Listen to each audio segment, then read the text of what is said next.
Step into the day with the dawn ringing in my ears. Oh, well, I tune into my TV show. No better way, I gotta get myself into gear. Let's go. Oh, and I feel good today with my wake up in the morning espresso. I feel good today. It's my feel good breakfast show. Oh, look at that. We meet again. Good morning and welcome to your Feel Good Breakfast Show. It's Expresso. It is Friday. In fact, it is Friday and we have a jam-packed show planned for you today. Oh man, it is a Friday, which means we stand on the precipice of a fantastic weekend. We're going to connect with DJ Raja Good all the way up in Jozi to find out what is happening across the land. Oh, very exciting things. And then we also sit down with Tabsi. She explains the lyrics behind her song African Queen. You want to hear that. Oh, and then we're going to continue on that trend. In fact, this video is trending for all the right reasons. We're going to see around 8,000 kids performing the iconic song Africa. It is mind-blowing. It should get you in the right Friday feels. It will definitely give you the goosebump feels. And then the perfect person ahead of Valentine's Day. We have Robin Peters in studio. He's performing for us, so you do not want to miss out on anything. On your and I did. I heard the sound check. I was like, woo, we are schmoozing our way into the Starting weekend. Valentine's Day early. Oh, it's beautiful stuff. But let's connect with the other gents on set this morning. Ewan, what you got, bud? Good morning, Graham. Good morning, Zoe. And good morning to you at home as well. It's a Friday morning. Can you feel those good vibes? But listen, let's quickly kick it off with your weather now. According to the South African Weather Service, a cold front will reach the country this evening, spreading over the western interior and also south coast on Saturday. 60% chance of rain is expected for the central and western parts of the Eastern Cape. So get your buckets ready and catch as much water as you possibly can. Your temperatures quickly. Polokwane 15 minimum this morning with a maximum 28. Mbombela 16.29, Pretoria 17.27, Johannesburg 16.25, Mahikeng 19 and a maximum of 30, Klerksdorp 18 this morning with a maximum 29, Kimberley 18.32 and a couple of thunder showers expected, Bloemfontein a minimum 17, maximum 30, Richards Bay 22 and a high of 30, Pietermaritzburg 17.32, Durban 23 with a maximum 29, Mthatha very hot today, 18 minimum and 36 degrees later on today, East London 22, 32, Cradock 20 and a scorcher 38 degrees, Port Elizabeth 20, 27, George 18, 24, Sutherland starting off on 10 minimum with a maximum 27, Cape Town 16, 23, Worcester 15 reaching a maximum of 32 degrees, Springbok 13, 27 and yet another scorcher for Uppington 18 minimum with a maximum of 37 degrees and a couple of thunder showers expected as well. That's a wrap of your weather for the 6:30 bulletin. We'll keep you updated on your Friday morning as usual. And I'll bring you another one just after 7. Baie dankie, Strydom. Well, let's take a first look at your roads for this morning, starting off in Gauteng in Boysens. Now, as usual, traffic is slow moving on the M1 northbound. That's from Alamein Road and the Crown Interchange. Then moving to the Western Cape in Athlone, there's been an accident on the N2 inbound. It's at Bunga Avenue, which is causing heavy congestion from Borchards Quarry Road. And also take note that in Greenpoint tomorrow, the retro run will be taking place from 4 p.m. Traffic will be congested in the Greenpoint Beach Road area, and that's from Saturday afternoon. That's where I leave your traffic for now. Another update coming your way in half an hour. Pharmadynamics, effective, affordable healthcare. So no, it's not a picture of lost and found, Zoe didn't steal someone's watch. We are actually asking you this morning, seeing it is a Friday, ahead of the weekend. Let's keep it down to business. We want to know from you, do you usually arrive early, right on time, or are you always late? Dun, dun, dun. We know whose cop is guilty of that here on our set, but let's hear from Talwando Valem. Happy Friday, guys. In studio, I am enjoying you show today. I don't know what that means, brother. In Walmer location, Port Elizabeth, we love you anyway. Valdine Fortain, my super awesome peeps. Most of the time, I just make it, lol. There's a lot of that happening on the set. Yanel saying, I'm an early bird, hey, so I usually arrive early. Amelia, have a blessed time. We love you. Have a blessed, blessed weekend. She says she's always on time. I'm not saying good morning. Do you mean arrive home or arrive at school? That's serious, man. So we hope that we're going to make you a little bit late for work this morning. In fact, the show is that good. Let's find out what's coming up.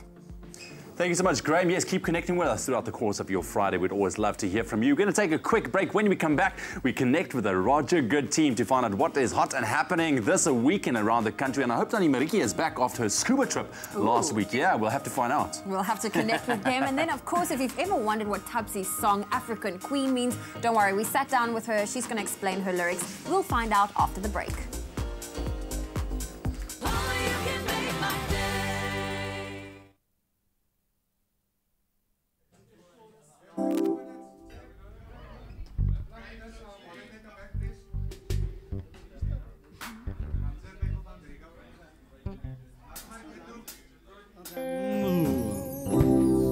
Now unzip the back and watch it fall while I kiss your neck and shoulders.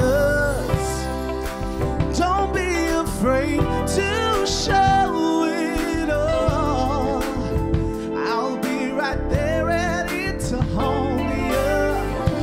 Girl, you know you're perfect from your head down to your heel. Don't be confused by my smile. Never been more for real. So just turn down the lights and close the door.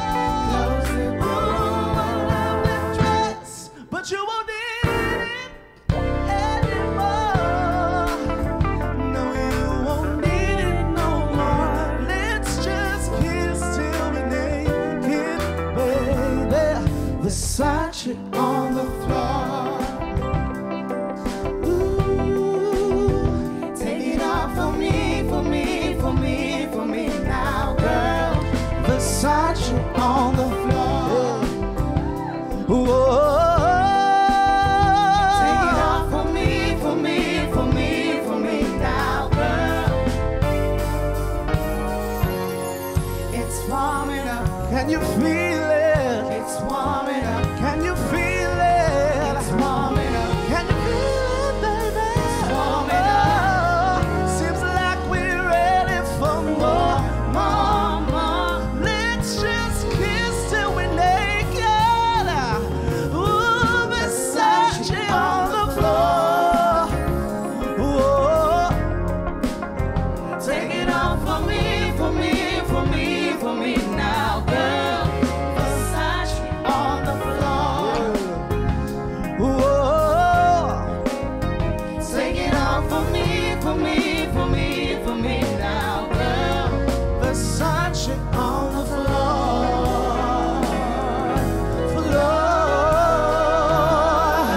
Floor.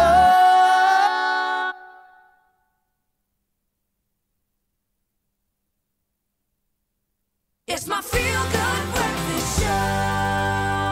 Welcome back. You're live with Expresso. It is a Friday, lest we forget it's the weekend, and we've got just what you've been craving for. It's a weekend lineup, but even more so, it's DJ Roger Good. It's a Reshti Rider, Miss Cosmo, Robbie Cruz from 5FN, and I'm hoping after her diving experience, Mariki, are you there? Oh, ek was baie bekommerd, Mariki. Did you survive your diving? Are you in the toilet right now? Are you talking to me from the toilet, Mariki? What's going on? Oh, Mariki, we love you. DJ Roger Good, are you there, my brother? What's happening, baby? Oh, dude, big weekend. Ultra is coming. This is massive. What have you got for us, bud? First up, let's kick it off in Joburg City. They are having the Deep Town in Josie. It's at the Tennis Club in Johannesburg. If you're a soul-loving music enthusiast, you're in for a treat. This Saturday, when Durban-born Leighton Moody, Leighton, what's happening? And Floyd Levine perform at Deep Town Josie. It's going to be a party that you don't want to miss. If you love it deep, it's at Deep Town Josie. It's a tennis club. Cape Town, you said it. It's happening. Ultra South Africa 2018. Happening in Cape Town and Joburg this weekend. Ultra South Africa is back. It's 5th year of magic, mayhem, and inglorious insanity. Don't miss the awesome lineup, including, brace yourselves, Armin van Buren, Black Coffee, Sketchy Bongo, and many more, because Ultra this year, I'm pretty sure, are going to be trying to top themselves. And finally, Sundays, at the living room. Immerse yourself in a world of plants, smiles, laughs, and dance. You can enjoy some sundowners with a loved one, a good friend, or maybe just somebody you've met. That's Expresso's pick for us. That sounds like a nice after party, actually. Well, you know how thrifty, I don't want to say cheap, how thrifty we are here in Cape Town. Well, perhaps this makes sense to you. The first Thrift Fest of 2018, one of the coolest events of the year. It's at the Kenilworth Racecourse here in Cape Town.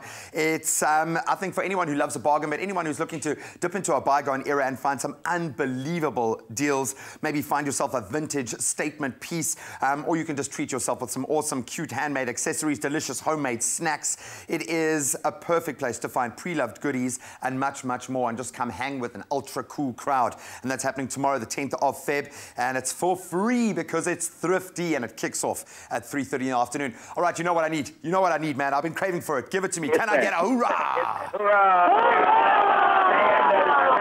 Oh, life goals. For his birthday yesterday, he's there, the store manager. Cheers. Okay. Oh, look at that. So, so sweet. That's what's happening across Mzansiwood.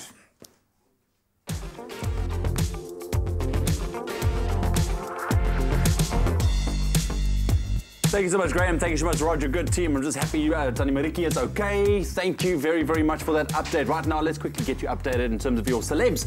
What's happening on the local front, Zoe? That's right. Well, here in South Africa, we have Mzansiwood, and Nigeria has Nollywood, and Yvonne Chaka Chaka is one of our biggest stars, and she's set to take her stardom even further. Now, the multi-award-winning songstress is taking her talents to Nollywood, and according to Yvonne, she took on the role to teach Africans the importance of laughing and being able to laugh at yourself. Awesome. Now, while the film is only set for release both in South Africa and Nigeria next month, Yvonne says it's one of the funniest films to come out of the continent this year. That sounds exciting. I'm super excited to see that. Come on, we gotta laugh at ourselves. We have to. Well we done, have Yvonne. to. And you have to love the relationship between South Africans and Nigerians, because earlier this year we reported on how Casper Nyovest and Davido worked together on music, and now it seems that the duo are at it again. Taking to Instagram, Casper shared photos of him and the Nigerian musician seemingly working on new music together again. And adding to the speculation is Casper's caption, which says, "We made another one." Wow. While details of the project together is yet to be confirmed, when the two of the continent's best come together, it definitely is a celebration for us all. Look at them. They could be brothers, eh? Ah, They could be brothers. that's a cool photo. Yeah, awesome stuff, man. Looking forward to that one, especially on the tweet. You saw the flames that he put there, so I'm sure it's going to be awesome gonna be stuff. hot. Thank you very much, Zoe. Yes, that's a roundup of your local entertainment news. We'll bring you an international roundup a little bit later on. Right now, though, we are so proud, like we've heard, Casper Nyovest, we're so proud of our local artists. They've been bringing out hits after hits, but one track that has really got us moving is African Queen by R&B and soul singer Tubsy. And quickly, we're connecting with her right now to find out what's the meaning behind those lyrics of African Queen.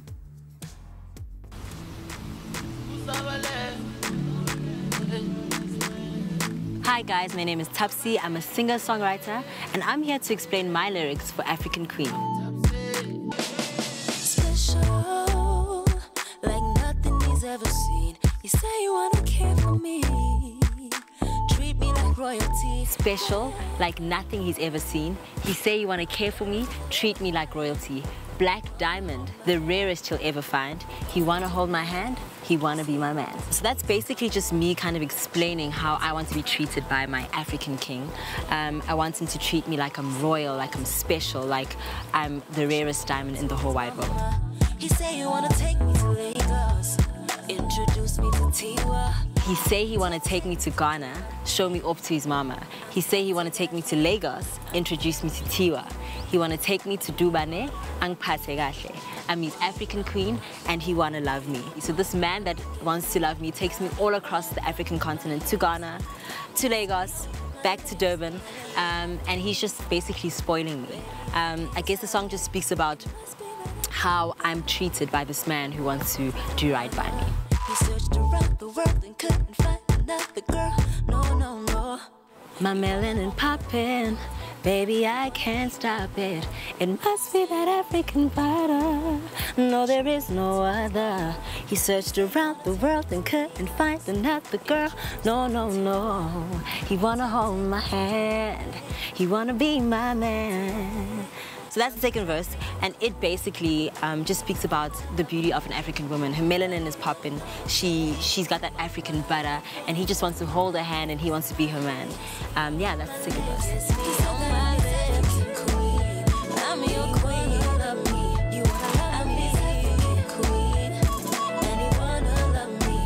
The song African Queen was inspired actually by the person who made the beat. The producer's called John London, and he sent me the beat, and it was titled African Queen. And so from there I got the idea to write about an African queen and what that means to me and how I feel an African queen should be treated. So those are the lyrics to my single African Queen. It's on my latest album, Songs About You. Make sure you get it.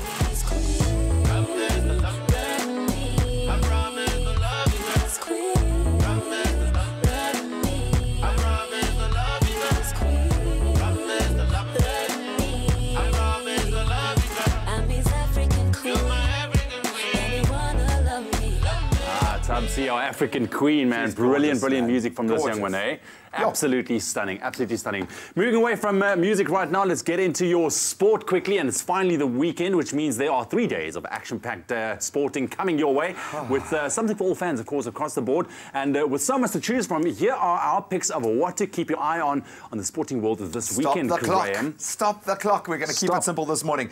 Of course, the Proteas up against India.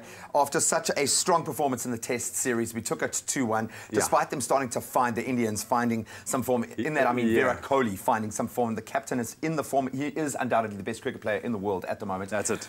With you're seeing Rabada and him having an awesome little showdown, but they've taken that form into the ODIs, 3-0 up. So we can no longer win the series, but we can still save it with a draw. Yeah. It's all going down at the Wanderers tomorrow. Hopefully you're already wearing your pink. We want you to hashtag pitch up in pink. Everything, even the players are going to be wearing pink this weekend. It's all about raising awareness and raising funds for breast cancer sufferers and survivors, and that's for the breast care unit and for the Charlotte Maxeke Johannesburg Hospital. Yeah, man, definitely. It's a big game. It's a special game. It's a very, very special game, but it's one that we have to win, and they've never lost in pink, which says to me how much this means to them. Tickets already sold out, so if you've got a ticket, well done, and it's going to be absolutely awesome. But go out and support the boys. Unfortunately, Faf out, and it looks like he's out up until we have the Australian tour, so they're trying to protect him there. Missing AB de Villiers. We're missing too many key players. Their spin attack is just too strong. Let's just hope the pressure is definitely on for our boys. Come on, boys. Come on, boys. Let's Aiden Markham, we've got faith in you, youngster. Then stop the clock again. Why? Because I wish you were capped right now. I love you, dude, but I wish you were capped because it's Arsenal up against Spurs tomorrow at Wembley Stadium. Their new home ground. I know it doesn't mean as much to you, but an opportunity to rag cat in this instance would have been absolutely amazing. But it's a big game. It's 5th place, 6 on the log. At the moment, Arsene Wenger under so much fire. We saw one of the coolest games, I think, of this season when Liverpool drew with Spurs last weekend. Harry Kane missed a penalty, which just seems impossible in this universe. Then he got a second penalty. He stepped up and he scored it to get 100 goals in the English Premiership. Second fastest player to do that. He is undoubtedly the best striker in Europe at the moment. And this is in the era of Messi and Ronaldo and the like. So it's an amazing game, but so much to play for from both sides' perspective. I think the tail of the tape, Arsenal definitely have the upper hand in terms of how many wins they've had, but this season it's going to be very difficult to beat Spurs. They're coming off a 5-1 win over Everton. They're on fire at the moment. It's going to be a tough one for Arsenal boys. He's even started with a bit of shots fired. Oh, really? Talking about diving in the Premier League, about Dele Alli's dive, about Harry Kane diving for a penalty. So all the fans are incensed for this one. That's going down 2:30 tomorrow. Well, if there's one thing I can just base it on your excitement, it's going to be a big weekend. Come on, Spurs. Graham, calm down, calm down, calm down. But listen, quickly, of course, we were talking about the cricket. All eyes will be on the Wanderers Stadium tomorrow as the Proteas take on India in the Pink Day ODI. And while the tickets, like Graham said, to the game were sold out weeks ago, 2 lucky SABC3 viewers will get the chance to see our boys live in action. So thank you to all of those of you who entered, and congratulations to our winners, Tomati Ori and Tapela Mokotu, who have each won double tickets, as well as the official replica Protea jersey. That's awesome, man. That is awesome. Congratulations, man. And then for those of you who won't be heading to the Wanderers on Saturday, all the action from the game will be live on SABC3 and SABC Sport, with the pre-match build-up getting underway at 12:30. Do not miss it. Well, you do not want to miss a thing. We're taking a quick break on your Feel Good Breakfast show. When we get back, there's a video going viral of 7,800 kids singing Africa in London. We'll bring that for you after the break. And then I feel like it's 50 Shades of Blue in studio today. We have Robin Peters in studio. He's performing after the break.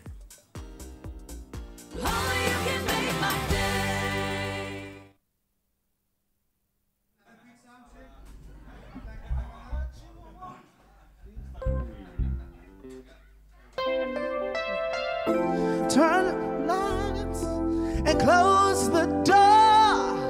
Ooh, I love that dress, but you won't need it anymore.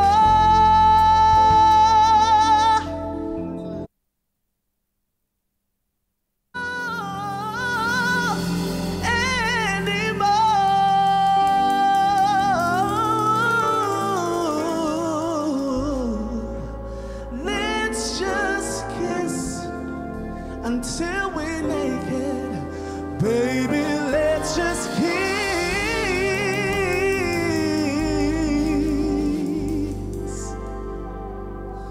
Versace on the floor.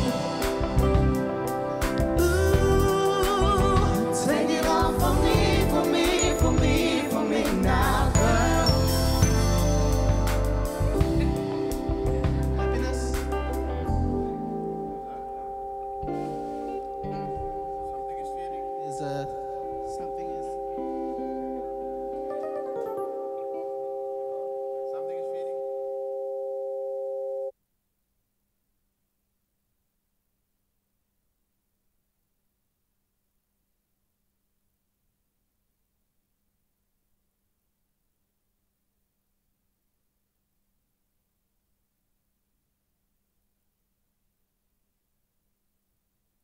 It's my Feel Good Breakfast show.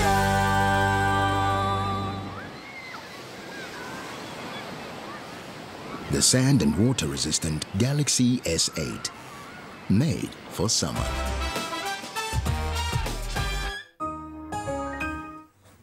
Welcome back.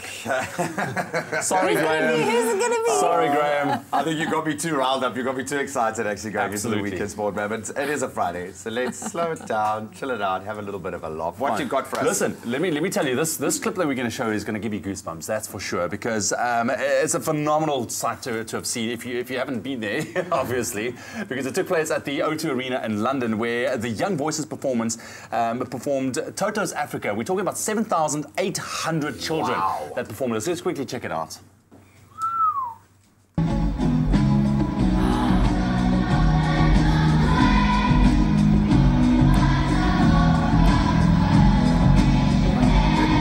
Kid though, number 6,789 is a bit off key though. You can just, it's just a little bit out. How amazing is that? Oh man, let's hope That conductor must have been like buzzing. Look, it must have been incredible, but let's hope that performance really blessed the rains down in Africa. Come on, Might come have, on, I'm seeing come clouds, on. baby. I'm seeing clouds. So what you got? Definitely needed. Well, listen, you know, Gordon Ramsay's at it again. You know, people love sending him pictures of their food. Well, one lady sent him a picture of her vegan, well, in fact, it was her vegan lasagna, and he kind of, you know, got a little bit of backlash on his response to this. So let's take a look at what he initially said on about her dish. I'm a member of PETA, People Eating Tasty Animals. Oh my wow. word. So obviously it received a lot of backlash. He might as well have just used profanity. He should have just gone with his normal profanity. He would have caused less issues. Oh my word. I know. Wow. You must have Let's see taken some of the responses. Oh dear Gordon. Oh dear Gordon, we've heard that old line before. While you're spending time mocking the future vegan,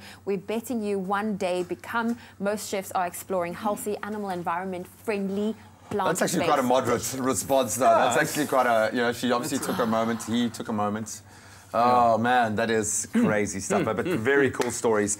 You can let us know what is trending on your timeline, what's caught your attention this morning. We'd love to hear from you. Share your thoughts on Facebook or on Twitter, as always, using the hashtag Expresso Show.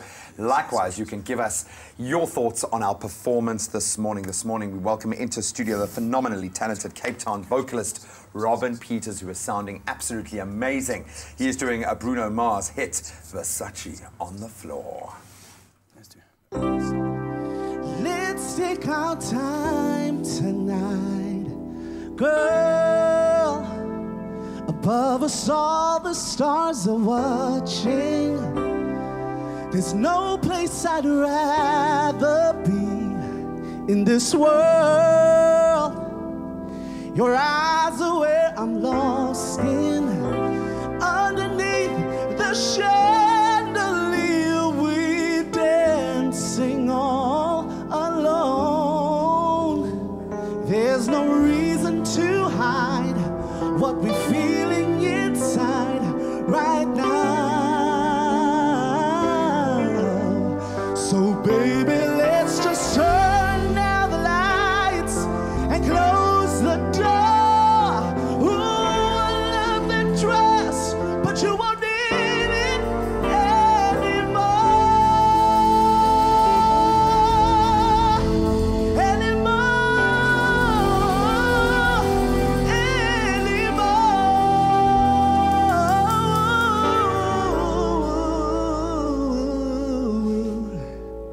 Let's just kiss until we're naked. Baby, let's just kiss.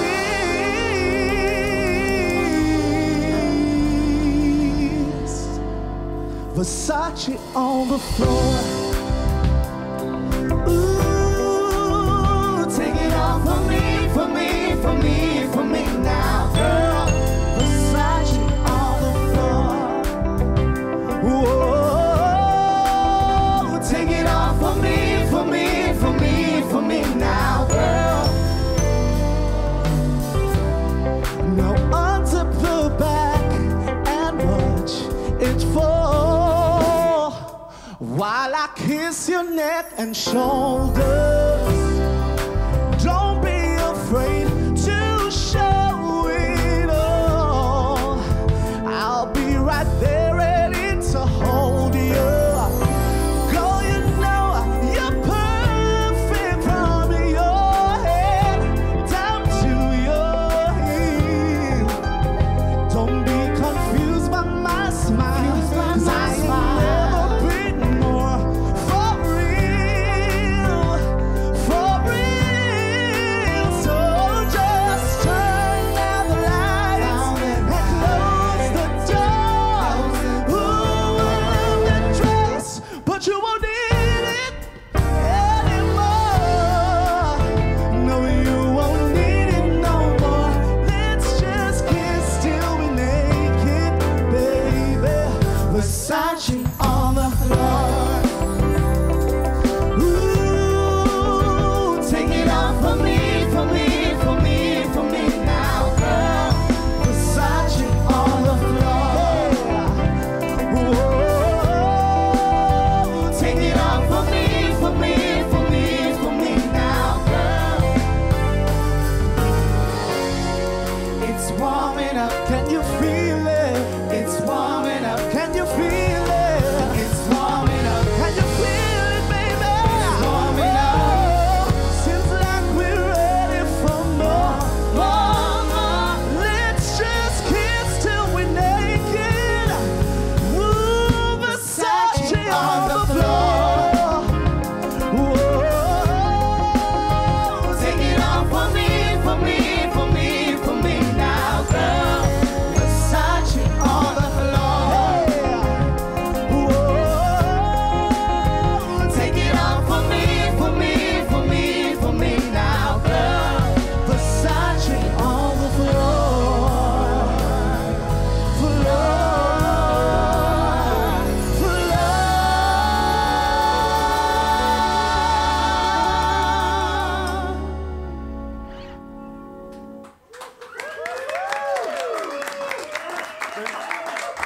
Even your own band were going like, come on, man, let's give it a rest. Now, guys, that was phenomenal. Thank you so, so much. The funniest thing is watching people trying to Insta-story your runs and having to stop halfway through and like, oh, no, man. Oh, no. That is crazy, dude. We love you. We love your voice. How are you? It's been a minute since you've been on the show. How are things going, man? Good, I'm good. I'm blessed. That's what I am. Yes, it's been a real great year.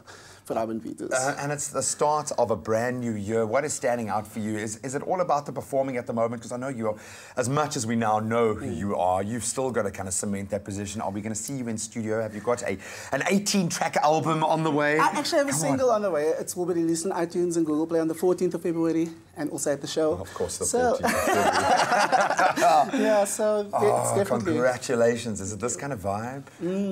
Could be. It's a Ooh, surprise. Surprise. Well, we got you all morning. I'm going to find out. I'm going to keep pushing. That's so awesome, guys. Thank you so much. That was the perfect way to start a day. You can let us know what you thought of that Robin Peters performance on our social media platforms. Thank you so much, Graham. Let's get into your news headlines on your Friday morning. In your national news, the SA Social Security Agency has filed papers at the Constitutional Court asking for a 6-month extension of its contract with Cash Paymaster Services. SASSA spokesperson Paseka Letati says that this is part of its phase-in, phase-out system to allow CPS to hand over the South African Post Office. The deadline for the contract is next month. However, if the extension is granted, it could be pushed to September. Then the state in the Life Esidimeni arbitration hearings has reached an agreement with lawyers to pay the families of victims 200,000 rand each. From the amount, a 20,000 rand claim per family will be made for funeral expenses and 180,000 for emotional shock and psychological injury and counselling services.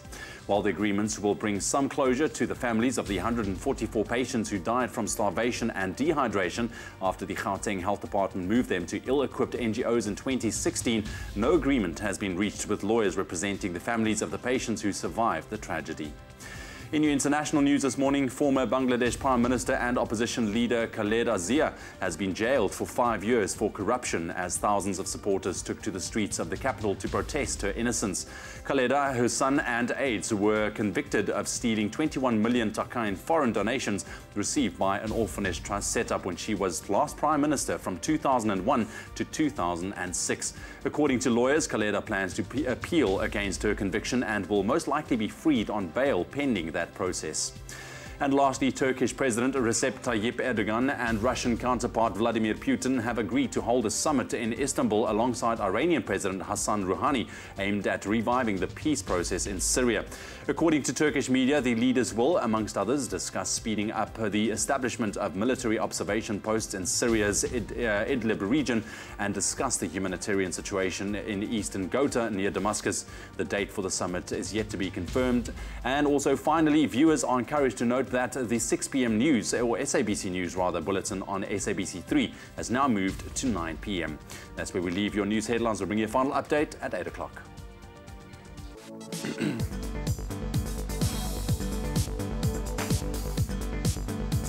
We brace ourselves for a very busy sporting weekend. Let's kick it off with the big one locally in cricket. The Proteas face India in Johannesburg tomorrow in a must-win fixture where nothing but a win will do for South Africa in the context of the series. The visitors already holding a 3-0 lead in the 6-match ODI series, with their most recent victory coming from a crushing 124-run win in Cape Town on Wednesday. Tomorrow's Pink Day match gets underway at the Wanderers Stadium at 1. Make sure you pitch up in pink. Then on the footballing front, the Nedbank Cup round of 32 continues this weekend as Ajax tackle Orlando Pirates in an all-PSL tie. And the match sees the teams meet for the second time in the space of just 2 weeks. Of course, after Ajax found form again, convincingly beating the Sea Robbers by 3-0 in the league last week. Some other Nedbank Cup fixtures to look out for this weekend. We've got Cape Town All-Stars up against Sundowns. That's going to be a tough one. Chiefs hosting Arrows, whilst Bloem Celtic, they take on SuperSport. Then on to football. Round 27 of the English Premier League kicks off tomorrow as Arsenal versus Tottenham's clash that headlines the weekend fixtures. That's when the two met in the reverse fixture back in November. It was Arsenal who walked away with all 3 points after a 2-0 win at the Emirates Stadium. In other fixtures this weekend, Man City face off with Leicester. Man United face the Geordie Army battling Newcastle, while Southampton welcome Liverpool. And then a big day in sports. It doesn't get much bigger, in fact. After a 4-year build-up, the Winter Olympic Games finally gets underway today in Pyeongchang, South Korea. South Africa will only have one representative, understandably, at the Games this year, with 21-year-old Connor Wilson taking part in the alpine skiing discipline. The opening ceremony of the 23rd Winter Olympic Games starts at 10 to 1 today, South African time. And that's where we leave our sport now.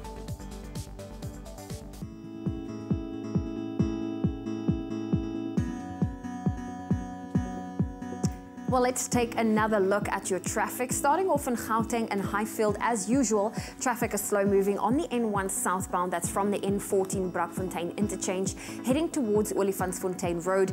Then in the Western Cape and Bellville, there's traffic delays on the N1 inbound. That's from Carl Cronje Drive all the way heading towards the Kubek interchange. That's where I leave your traffic for now. Another update coming your way just after 8. Thank you so much, Zoe. It's just after 7 o'clock right now. Let's get into your weather and temperatures quickly. And according to the South African Weather Service, a cold front is expected to reach the country this evening, spreading over the western interior and the south coast on Saturday. 60% chance of rain is expected for the central and western parts of the Eastern Cape. So make sure you get your buckets ready and catch as much water as you possibly can. Let's get into your temperatures quickly. Polokwane 15 minimum with a maximum of 28 degrees. Mbombela 16.29. Pretoria 17.27. Johannesburg 16.25, Mahikeng 19.30, Klerksdorp 18 minimum this morning with a maximum 29, Kimberley 18.32, Bloemfontein 17.30, Richards Bay 22 minimum with a maximum 30, Pietermaritzburg 17.32, Durban 23 and your maximum 29. A very hot day expected for Mthatha on 18 minimum reaching a maximum 36 degrees, East London 22.32, Cradock 20 and a scorcher today 38 degrees later on today with sunny conditions, Port Elizabeth 20.27, George 18.24, Sutherland 10.27, Cape Town minimum 16 and your maximum 23, Worcester 15.32, Springbok 13.27 and a very hot day in Uppington as well, 18 with a maximum of 37 degrees, and you can expect a thunder shower or two as well throughout the course of your Friday. That's a wrap of your weather. We'll bring you a final update just after 8 o'clock. Well, it's time for us to connect with you on social media, and we're following the hashtag Friday Feeling, and I think a lot of people are super duper excited about today. Love this tweet coming through from a health pick saying the pain you feel today will be the strength you need tomorrow. So some motivation for your Friday feels.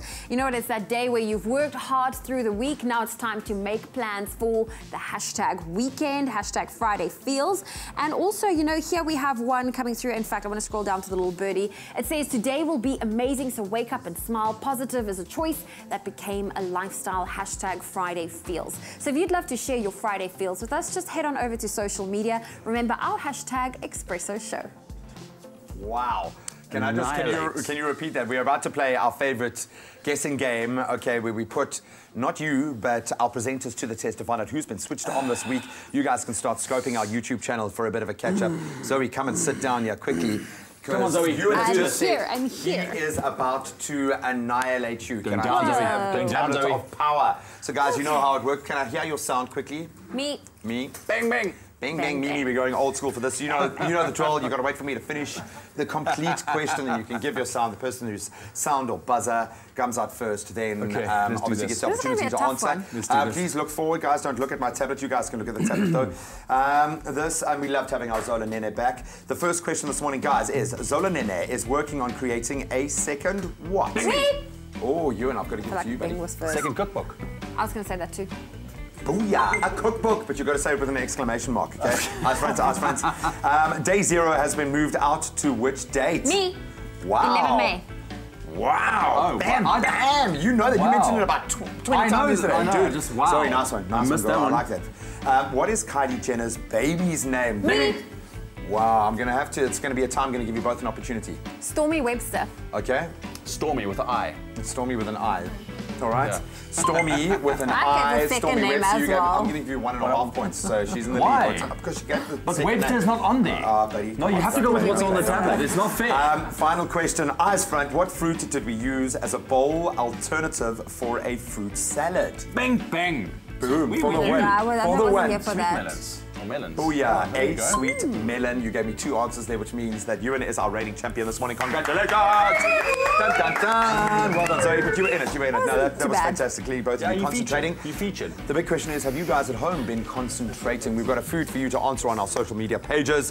Which food items, and this was the most fun highlight of the week, undoubtedly, did Zola have to identify in her blind taste test? Share the answer with us on social media. And if you're not sure, it is so worth visiting our YouTube channel to watch the videos, and you can see the Sola's trademark. That was possibly the highlight of my week. It's even on Facebook. I've never seen anyone with such a bad gag reflex. Oh, no, and we love her, and we're so proud of what she's done. But you can let us know on our social media platforms. Go and have a look at all the videos, in fact, this week.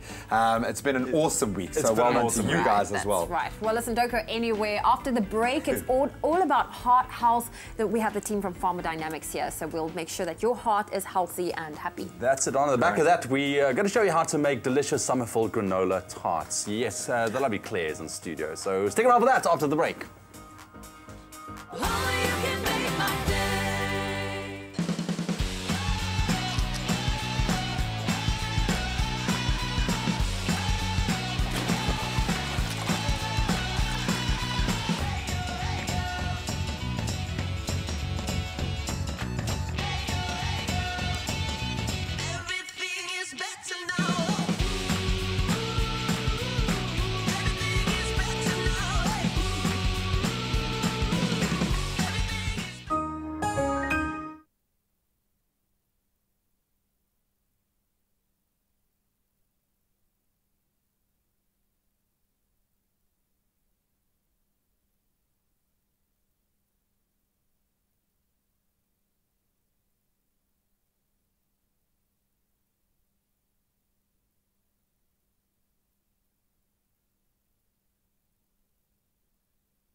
It's my feel-good breakfast show.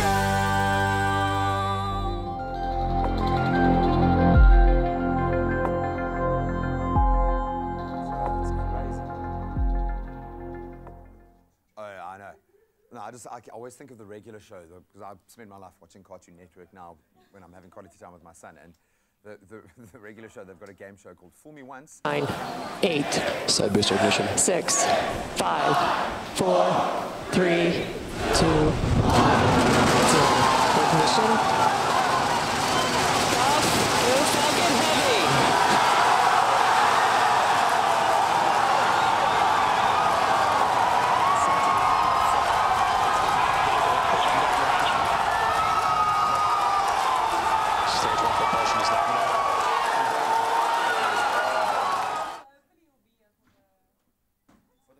Don't do it. Quick.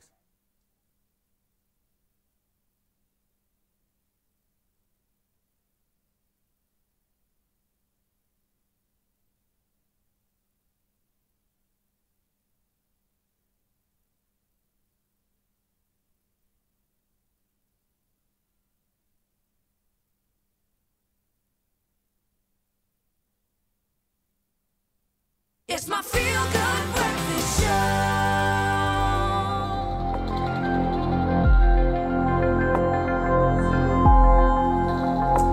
Welcome back. You're tuning into your Feel Good Breakfast Show right here on SABC3, and we are talking tech right now. Yes, because why? One of the biggest events happened this week. We've covered it quite a lot, but we need to get another update as to why this was so significant. I'm talking about SpaceX's Falcon Heavy rocket that was launched on Tuesday. And we have Tienus Jansen van Rensburg with us from bandwidthblog.com to give us his thoughts as to why this was so significant. Tienus, we've been talking about it all week, dude. Welcome. So let's quickly take a look at that clip at how the launch went before we chat. 9, 8, Side booster ignition. 6, 5, 4, 3, 2, 1. Ignition.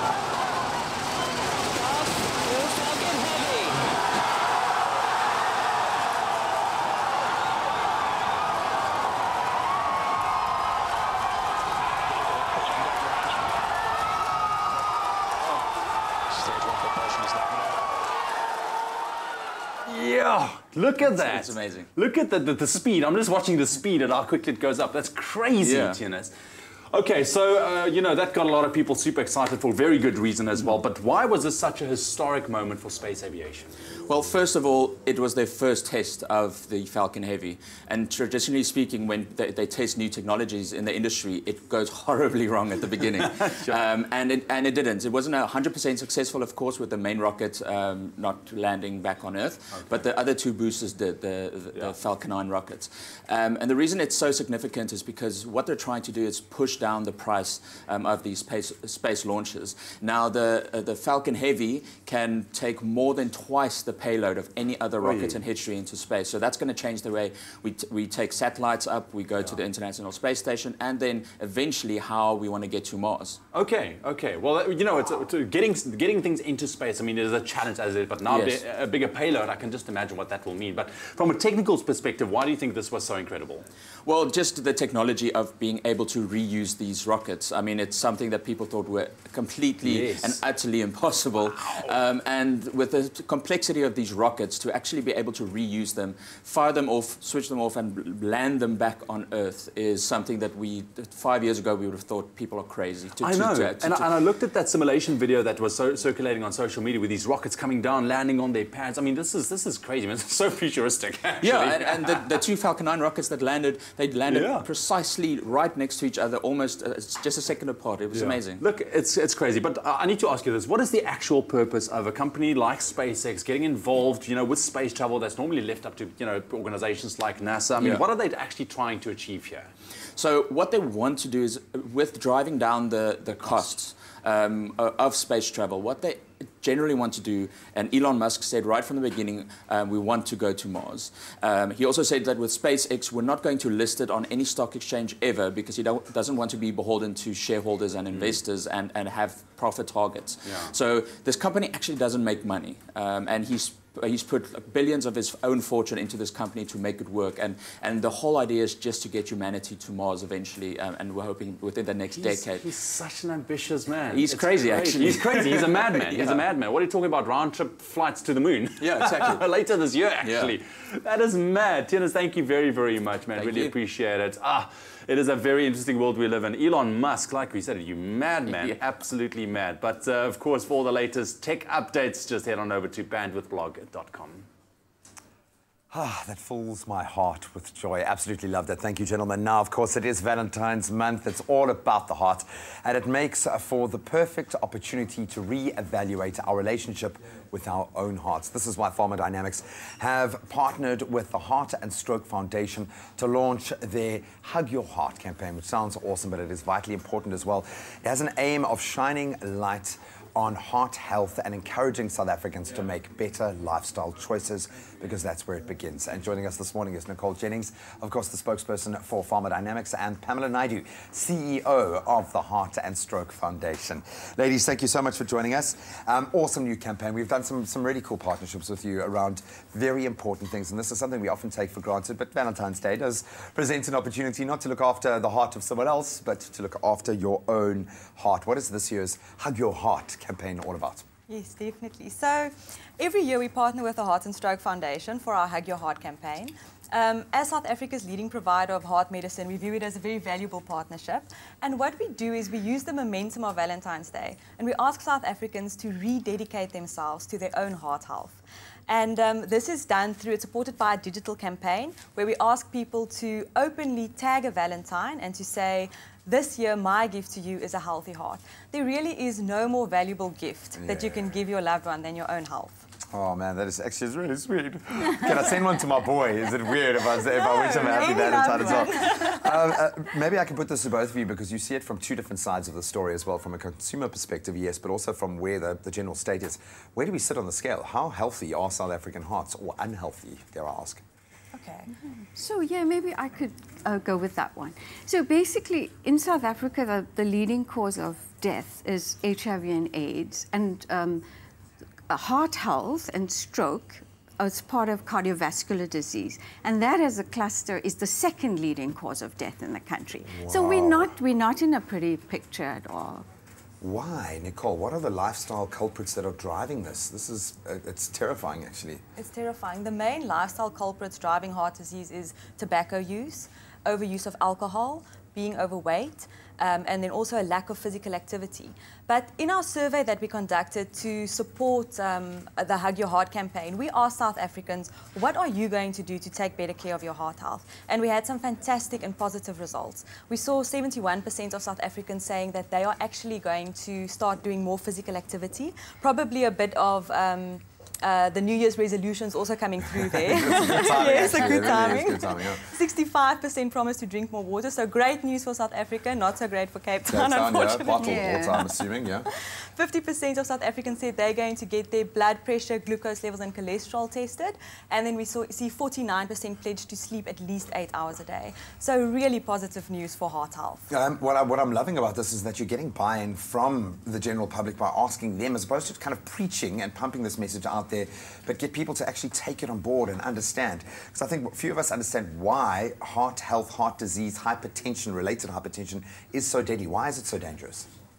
Well, hypertension as a risk factor is the strongest predictor of whether you will end up with a heart attack or a stroke. So it really does pay you, if you're younger, it's not so bad. Once a year, you should have it checked. As one gets older, especially after the age of 40, you should be having a blood pressure check at least twice a year. And then your doctor or the health professional will tell you, are you at risk, are you hypertensive? And then you should really be very kind of diligent about following up on what you're told. Ultimately, we keep saying it, lifestyle choices. These are choices that you can make. It's not being inflicted on you. This is something that you're doing to yourself and also something that you can do for yourself. Now, how can we connect? How can we get the most out of this Hug Your Heart campaign? Okay, so if you go to our Facebook page, it's Pharma Dynamics on Facebook, you'll see all the information there. We've got all the posts that you can share and tag your loved one in using hashtag Hug Your Heart. And we've also got a link to Heart and Stroke Foundation's page. We're asking people to pledge to their own heart health, and by doing that we donate ¡5 to Heart and Stroke Foundation, but we're also giving the link there and saying donate to Heart and Stroke Foundation, help them to keep South Africa's health on track. Oh man, I've brought a giant hearty outside. I'm giving it to you for Valentine's Day. That's how big my heart is. Absolutely awesome. This really is a great camera. Oh, there he is. Hello, hearty. And it's a real heart. We didn't go for like the cheesy Valentine's heart. This is a real heart, but it's a happy heart. Okay. He might be a little oversized, but he's got a beautiful smile. So we absolutely love that. Ladies, thank you so much for the work that you're doing every day. In fact, I know this is a 365 deal for you guys. We love working with you. You do such amazing work. So thank you so much for that. And we will be pledging ourselves. This is a great way to drop a hint, I think, as well, for someone special in your life as well. If you think they need to make those small changes, they really can make a big, big difference. And you can visit Pharma Dynamics page, as we said, on Facebook for all of those details on how to donate as well to the campaign, as well as stay updated on how you can win with some pretty cool new competitions as well. And after the ad break, we're going to be taking Trevor Gumbi's blood pressure. It should be hilarious, if nothing else. So stay with us for that. Oh man, Claire, I don't know if you've seen a happy heart. A hearty out there all dancing. Yes, I know it's because of the potential rains that's coming or whatnot. No, just kidding. But listen, we are making a delicious recipe right now that can also is good for your heart as well. So because we're using jungle oats, which is actually 100% whole grain oats and very good for your heart as well. It's high in fiber, sustained energy, so a lot of health benefits. But a perfect recipe for weekend mornings, Claire. And to put in your Valentine's recipe book. Yes, gents. Very heart approved. Okay, so we're making summer-filled granola tarts. Yes, so it's super quick and easy. So we've got our blender here. We're going to be using our granola and some of our jungle oats. We've got our jungle oats muesli granola. Okay, so cool. I'm going to be putting in 1.5 cups of that. Right. Get that in there. Get that in there. Could I please have the oats, sir? If you ask this nicely, Claire. Being very polite. You can have a lot of things. Morning. All right, cool. Oh, and look how beautiful. I see now why it's called summer-filled, because what is this? Is this mango? That's mango. When's the last time you had mango? And mango is summer, guys. Mango is summer. So we've got some coconut oil. Okay. It's going to help everything blend together. Right. And some coconut as well. Some desiccated coconuts. Always fancy. And we've got some honey for your honey for Valentine's Day. You know, honey for your honey. Get that in there. We're going to mix it all together. Yeah, and I can, you know, this is perfect for that kind of breakfast in bed kind of vibe. Hey? Very romantic. Quick and easy. And you can make it the day before, which is also nice. Okay. Just going to make a little bit of noise. Just gonna make noise, that's good. We're going to pulse that together. All right. And we're done. Is that it? That's it. Now you can use this tart shell for anything, but we're going to do little individual ones, like we said, something romantic, breakfast in bed. And we've just lined this with some foil. You can spray some baking spray. And you want to get your mixture, and you just want to put it in here, and you just want to press it down. Okay. Does it need to be, what are you looking for in terms of the consistency nice for this? And sticky. So if it needs to be a little bit more sticky, you can always add a little bit more honey or a little bit more coconut oil. You're going to put this in an oven at 180 degrees and you're going to bake it for 8 to 10 minutes. So it's nice and golden brown. So it comes out and you have your little healthy cup going in there. So you can do this the morning before Valentine's Day or the afternoon, even the evening. Let that cool, and then all you've got to do is take your little shells. You're going to fill it with some yogurt. Yes, so you're going for the plain option there. Yes, we're going to do plain Greek yogurt. And now the cup's already got the honey in, so you get the sweetness from there, which is absolutely amazing. The keyword is jungle, by the way. SMS that to 33728. That's jungle to 33728. We'll send you the recipe or ingredients to your phone, and also a link to the recipe that you can go follow. And it will be on our website, expressoshow.com, as well for you, in case you've missed any of these kind of things. So we're going to add lining with some mango. And I've got some toasted coconut. Yes. This is nice and beautiful. And then what we can do is just do a little extra drizzle of honey. Just because. Just because you want it to be extra sweet and delicious. And look at that. And I think that's summer-filled. So beautiful. You can't say no to that. You can't say no to that. It's going to cause smiles. I promise you that. The keyword is jungle. SMS that to 33728. But if you've missed any of these steps, here's your chance to see it again. To make this summer-filled granola tarts, you'll need Jungle Muesli Granola, Jungle Oats, coconut oil, desiccated coconut, and honey. Mix well. Crust the mixture into tart tins and press down firmly. Then bake. Spoon in double-thick Greek yogurt and add mango slices over the top and drizzle with honey. For the full recipe, visit the Expresso Morning Show Facebook page or log on to www.expressoshow.com. SMS the keyword jungle to 33728 to receive the shopping list on your phone. Click on the link provided to view the recipe. SMSs cost R1.50, no free SMSs, T's and C's apply. And there you have it. The keyword once again is jungle. SMS that to 33728. Look at how beautiful they look like summer. Absolutely. They look like, and you dressed accordingly. Look, you guys go together. Matchy. You can use any fruit you want. Have some fun. Some granadilla pulp will be amazing. Yeah, some berries, blueberries. And use whatever yogurt you have at home. And just have fun with it. And just, share the love. Share the love. Thank you very much, Claire. That keyword one more time is jungle. SMS that to 33728. It's kept South Africans going longer and stronger for almost 100 years. Oh, that was absolutely delicious. And the deliciousness continues after the break on your Feel Good Breakfast Show as we whip up a healthy chocolate custard. And then, of course, we also have Trevor Gumbi on your Feel Good Breakfast Show. We're going to get a little bit personal and talk about his brand new show, so don't go anywhere. We'll see you after the break. Get a taste of the smooth island life and win big with Tropica Island of Treasure Maldives. Buy a Tropica, follow the entry details on the pack, and you could win daily airtime prizes, American Tourista luggage for your next adventure, vouchers from loot.co.za to shop the hot daily deals online, and the grand prize of a Kia Picanto. For competition T's and C's, visit tropica.co.za.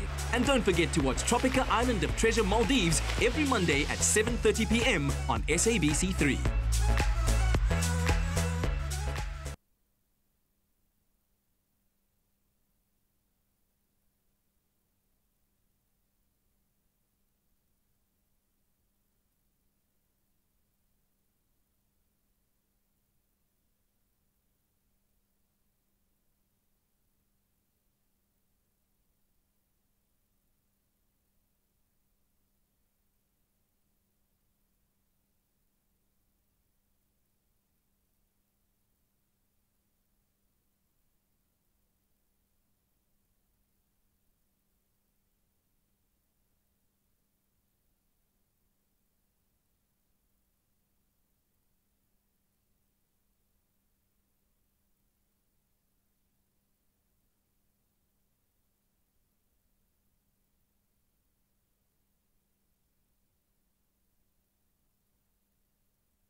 back, you beautiful souls. I hope you can see that man rubbing his hands together. Our next guest is no stranger to television or the show or stages. He is an amazing artist. The latest show, of course, The Divorce Tour, literally comes after his own divorce. Why do you do this to yourself, Mr. Trevor Gumbi? So good to see you, my man. Thank you, bro. Thank you. The ink is on point, first of all. Thank you. Please don't take your top off again, though. I've got some great back work. Don't do it, man. Just don't do it. Because they say when you get divorced, there's three things you need to get. You need to get a back tattoo, skinny jeans, and high-top sneakers. Oh, well, almost there, almost there.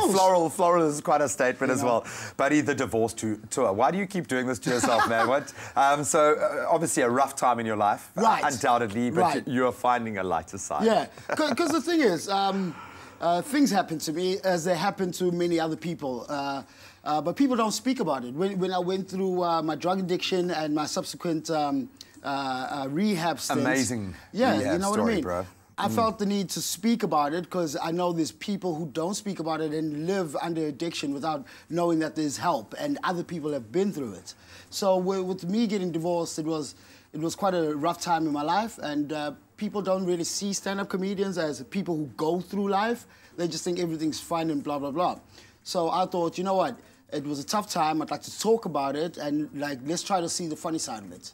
How long did it take you to find the funny side? Dude, a long time. a long time. I think the first time I found it funny a bit was during marriage counselling. Because we didn't just go, it's over. Yeah, it's done. You gave it a good go, yeah. We went through marriage counselling. Then I realised that this Melville-based lesbian therapist is kind of attracted to my wife a bit. And I was like, look, it's a fantasy to watch, but to watch it unfold in front of you. And then I was always the one who was wrong with whatever was going on. But and then I was like, marriage, divorce, you're always the one who's wrong, man. Just take it on board, man. I love the fact Sober Companion was funny, but it was also so raw and real. Is this a continuation of that life path now? Are you just being Trevor now? Is that the vibe? Yeah. Yeah, I think being authentic is the best and the only way to go, really, you know, because people don't want to hear you telling stories that have been told before and are just jokes, you know. I think people want to hear the truth, and the success of Sober Companion and what led us to 5 SAFTA nominations was that we were authentic and we spoke about things, and it was shot very gritty by Johnny Barbazona. Yeah, Johnny's one of the best, yeah, Johnny. Right? Tiffany Barbazona, who won Best Actress at the last SAFTAs, her and I, we would write these, and in the room that we're writing the episodes, because she's got family who went through drug addiction, I went through drug addiction, and it affected my family. Look at that guy, so That's dapper. That's a winning suit right there. Right? Luckily, the I'm glad we've actually got this on. What's it been like seeing yourself on screen? As a comedian, you've got a stage and that's your response. Now you've got to put it all out there in this way. That's got to be a different kind of experience. It is different. It is different. I don't even like hearing my own voice. I'm the same, dude. Right? When you do voiceovers and then it's like, okay, let's listen back to that. It's like, oh, it was fine. It was fine. Yeah, let's move on. That was shot by Donovan Goliath. He's amazing. Oh, man, you do collaborate with some incredibly crazily talented people out there, dude, and this looks like one of the funniest, I think, shows of the year. Really, really awesome. Where can we see it? How can we see it? What's the vibe? Please come to the Fire and Ice Hotel. I'm there tonight, Friday, and Saturday. Show begins at 7:30. And it's amazing. Come through to the hotel, just see how they've changed it. They've changed it so much. They don't have that coffin in the smoking section anymore, so you don't feel as guilty smoking. But it's very nice. They've got unisex toilets, but now with our water shortage and not being able to flush, it's kind of awkward when it's just gotten weird, man. It's just gotten weird. Oh, man, your segments on the show must come with a warning, so we apologise retrospectively, man. No, I love you, dude. Changed. I'm a saint now. Absolutely love you, man. A show for married couples or singletons, new or otherwise. Trevor, thank you so much for joining us and for putting together, I think, what sounds like another phenomenal show. So make sure that you get down to the Divorce Tour happening, as he said, tonight and tomorrow at the Fire and Ice Hotel here in Cape Town. And stick around. Of course, Trevor is going to get candid about his life again, of course, and those SAFTA nominations, and we're going to test his blood pressure because you look chilled. What? No. Oh. Trevor Gumby, man. Trevor Gumby, what a legend. Listen, we are helping you to look after your heart, especially in the kitchen. And right now we have the lovely Helene Mayer with us, food consultant for Cooking from the Heart. And we're talking Valentine's Day because, gents, don't leave it till the last minute. That planning, you know. So this recipe is definitely one that can go into the Valentine's Day recipe book, Helene. Lekker om saam met te kuier. Welcome. Ja, dankie. Listen, Altyd lekker. chocolate custard. You can't go wrong with chocolate custard, especially if it's good for the heart, because your lady will love it and you will love it as well. So let's talk about this chocolate. Why is this so heart-friendly? What is happening? Okay, now chocolate typically consists of a lot of sugar and often cream or butter. You know, if you talk about a mousse kind of texture, those ingredients are often involved. Okay. But I'm going to show you that you can still enjoy the chocolate without all of those if you just be clever about the ingredients that you use. You know, this is what we want, Helene. Exactly. We and want it chocolate, is so and we want easy. to enjoy it, and we want to know it's okay. It is. Let's put it together quickly. Yeah, so in this pot I'm busy warming some milk. Okay. And I'm going to use that as the base, but first I'm going to make a mixture of some corn flour. We must be doing something right, because Harty is coming Hello, Harty. ever closer. What's How up, are Harty? you? What's a high five there? Yes, yes, yes, all over the place. Thank you.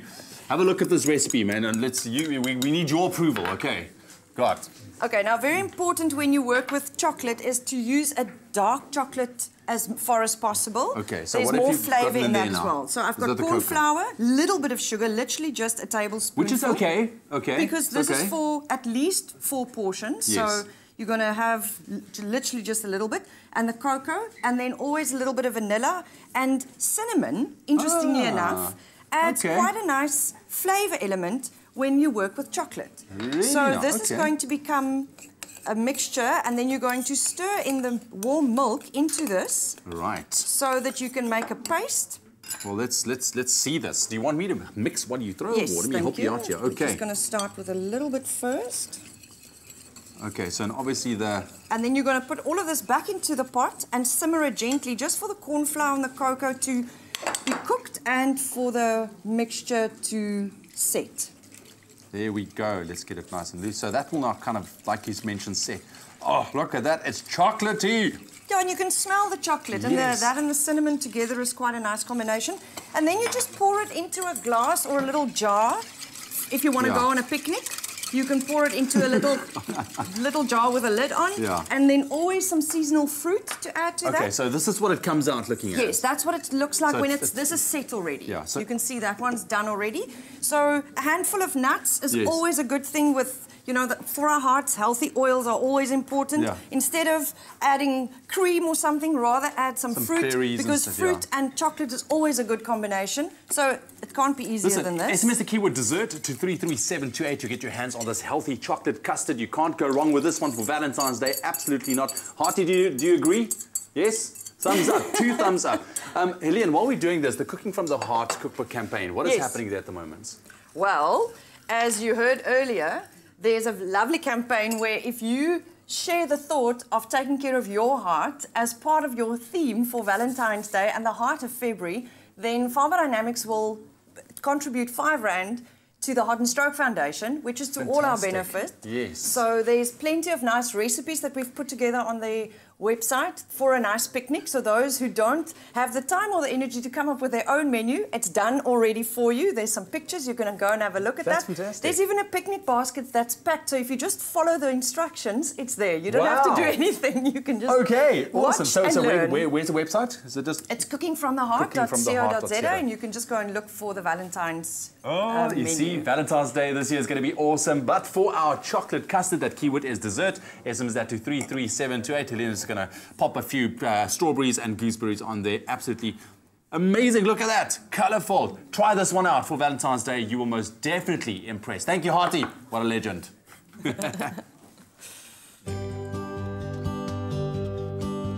Pharma Dynamics. Effective, affordable healthcare. Well, we want your heart to be healthy and pumping. It's Valentine's Day. We still have Trevor Gumby with us in studio. And we also now have Joshua Fortune, who's a health promotion officer from the Heart and Stroke Foundation. And we're about to do Trevor's blood pressure. Joshua, are you ready? Yes, I am. Okay, Yes, so I am. I would, okay, you can start so long, Right, but thanks, will sir. there be a difference in taking someone's blood pressure reading in a TV environment compared to doing it at home where you're a little bit more calm? Yes, most definitely. It should be a bit elevated because he's on national TV, so there's a possibility, even though he's a comedian, Okay. there is a possibility it might affect his blood pressure. Anything I eat, maybe I had some coffee, but anxious now, but stressful when it comes to his reading can affect his actual blood pressure. Okay. Now, optimal blood pressure actually is roughly about 120 over 80. Okay. Now you're talking numbers, something over something. Yeah. What do those numbers usually Okay, so mean? basically our heart is forever pumping, right, to get that oxygen nutrients to our cells. Ow! Don't worry, it's painless with such a Ow! Okay, it's fine, Mr. David. It's going tighter. Don't worry, It's malfunctioning. It'll deflate now. So basically with blood pressure, we have two readings, right? So blood pressure is basically the measurement of our actual, just relax, Mr. David, can affect the blood pressure reading and it can be elevated, right? But what if we find out I've got heart disease live on national TV? You know how many people are watching? I'm sure you'll be fine, don't worry. So have you pushed the button? Die? I'll miss it. Am I going to die? Don't worry, you won't Trevor, die. when was the Just last time you had your experience blood it. pressure taken? I don't think ever. Okay, so I think it's He's pretty an cool. officer. You called him a health and what? A health promotion He's officer. an officer and he just did a stranglehold. You know how cops, he just did that without touching me. So do we have a reading yet? Not Says yet. zero. Not Okay, yet? Please, just need you to keep your hands still, please, Mr. David, if you don't mind. Thank you very much. Prevent talking if you can. Sorry. Please, Okay. you need to get the accurate reading. Right? So what are some of the signs that you need to look out for someone that, you know, has high blood pressure or even low blood pressure? Okay, so first of all, blood pressure is basically the pressure against the arterial walls, right? So we have a top number and a bottom number. The top number is basically when the heart actively pumps, and the bottom number is when the heart actually relaxes. However, so hypertension, there's no real signs when it comes to hypertension. It's very important to actually have your blood pressure checked. Okay. However, the person, it should be extremely high. The person might have some blurred vision, excessive throbbing headache. Excellent. Excessive throbbing headache. Can I reveal your reading? Yeah, go ahead. Okay, so his blood pressure is roughly 124 over 73, which is excellent. Oh, perfect. Well done. Excellent. It's a 50-year-old's blood pressure, so well done. So normal reading is roughly about 120 over 73. Just getting back to the question you asked prior about the signs and symptoms when it comes to high blood pressure and low blood pressure.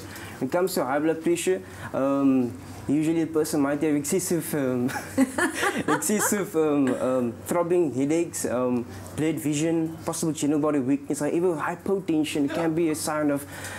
Is it a little bit distracting? Yeah, it is. So when it comes to hypotension, it can be a cool. Hypotension is roughly blood pressure, a top number less than 90 and a bottom number less than 60. It can be a sign of underlying medical conditions. Okay. It's very important to have that checked out when you have hypertension. The person might possibly present with fainting, dizziness, dizzy spells, and. Okay, and so what are some of the things we can do to control our blood pressure? Like Very Trevor's got important. good blood pressure. It's He's very important to know your reading. Right? It's a silent killer. It's also known as silent killer because there's so much signs when it comes to having high blood pressure actually a person might present with. Very important physical exercise.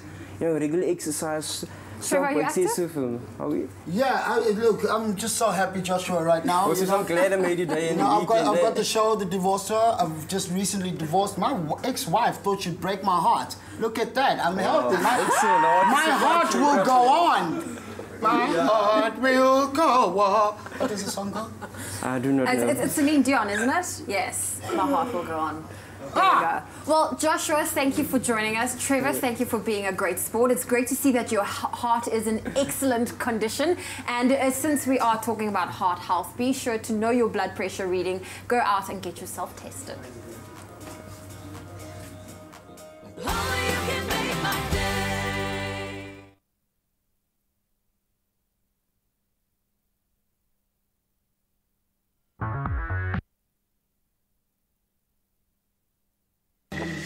Where did you go, my summer love? Where did you go, my summer love? Oh, where did you go, my summer love? Where did you go, my summer love? She's gone on the horizon, she's gone. The sun is rising all alone. Shots flying, tides rising. We were lying on our back in the sun, seeing our lungs rubbing.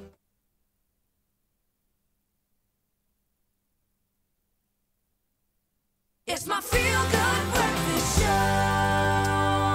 Welcome back to your Feel Good Breakfast Show, Expresso, right here on SABC3. It's a Friday morning. Thank you for choosing to spend it with us. We feel honoured. Thank you very much. Honoured. We do feel honoured because you are awesome and we love you. Listen, international entertainment news. We also have this boy in with us. How are you doing, brother? I'm good, man. Yeah. Even though the weather in Cape Town's a bit great sad. to have you here. Thank you for joining us. So we're going to talk international entertainment news. And when it comes to Jaden Smith, I mean, he is one of the coolest stars. And if you have a dad like Will Smith and you bring out music videos that reaches 100 million views, naturally, dad Will Smith decided to do his take on son's video. Let's take a look. Yeah. Take a look at it.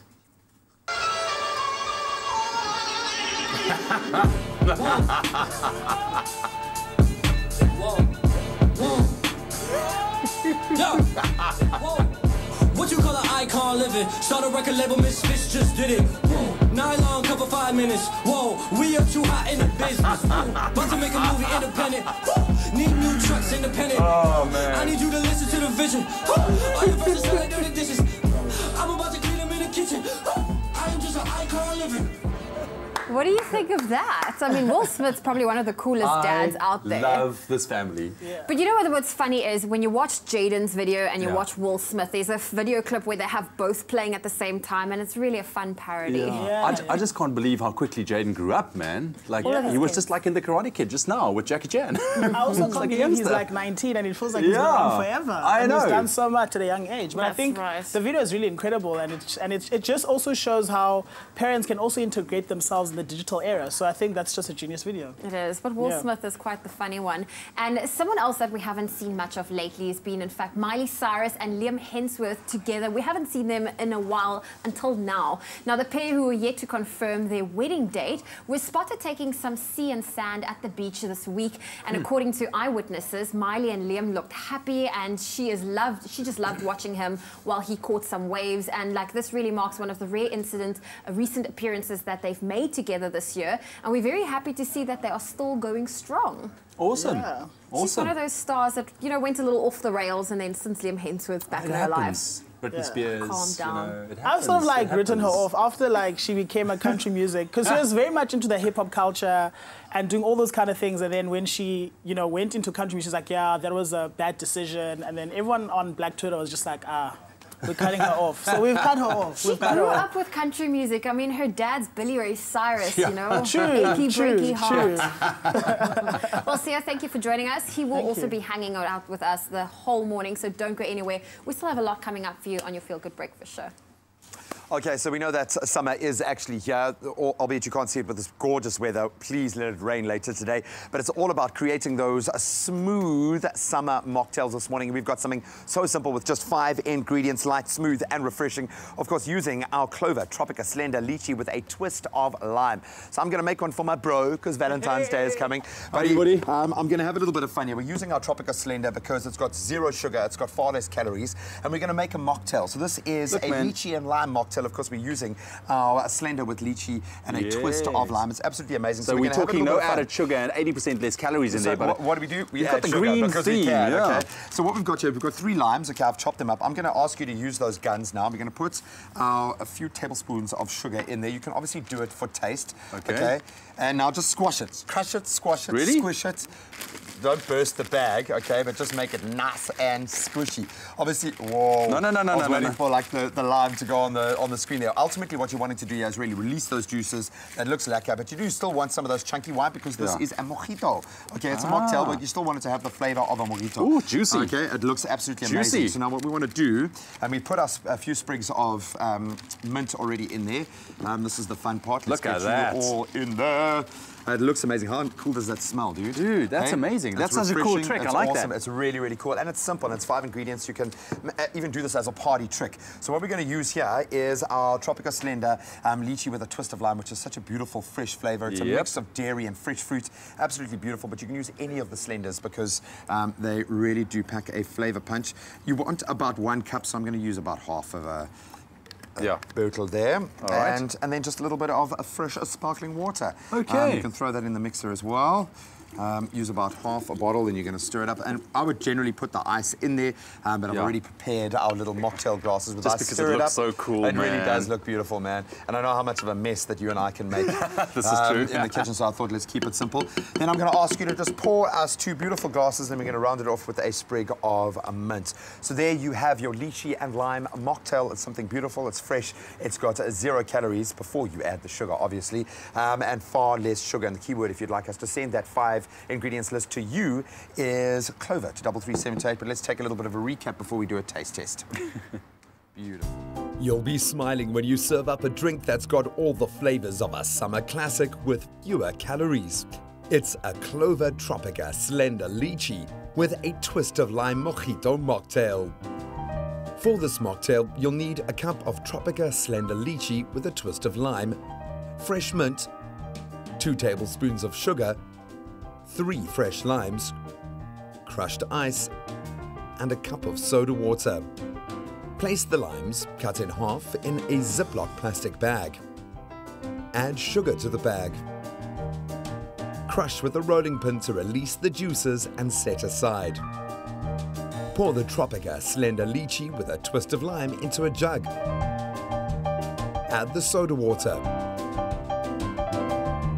Add the mint sprigs to the jug. Pour the lime juice into the jug. Add the crushed ice. Stir well to combine.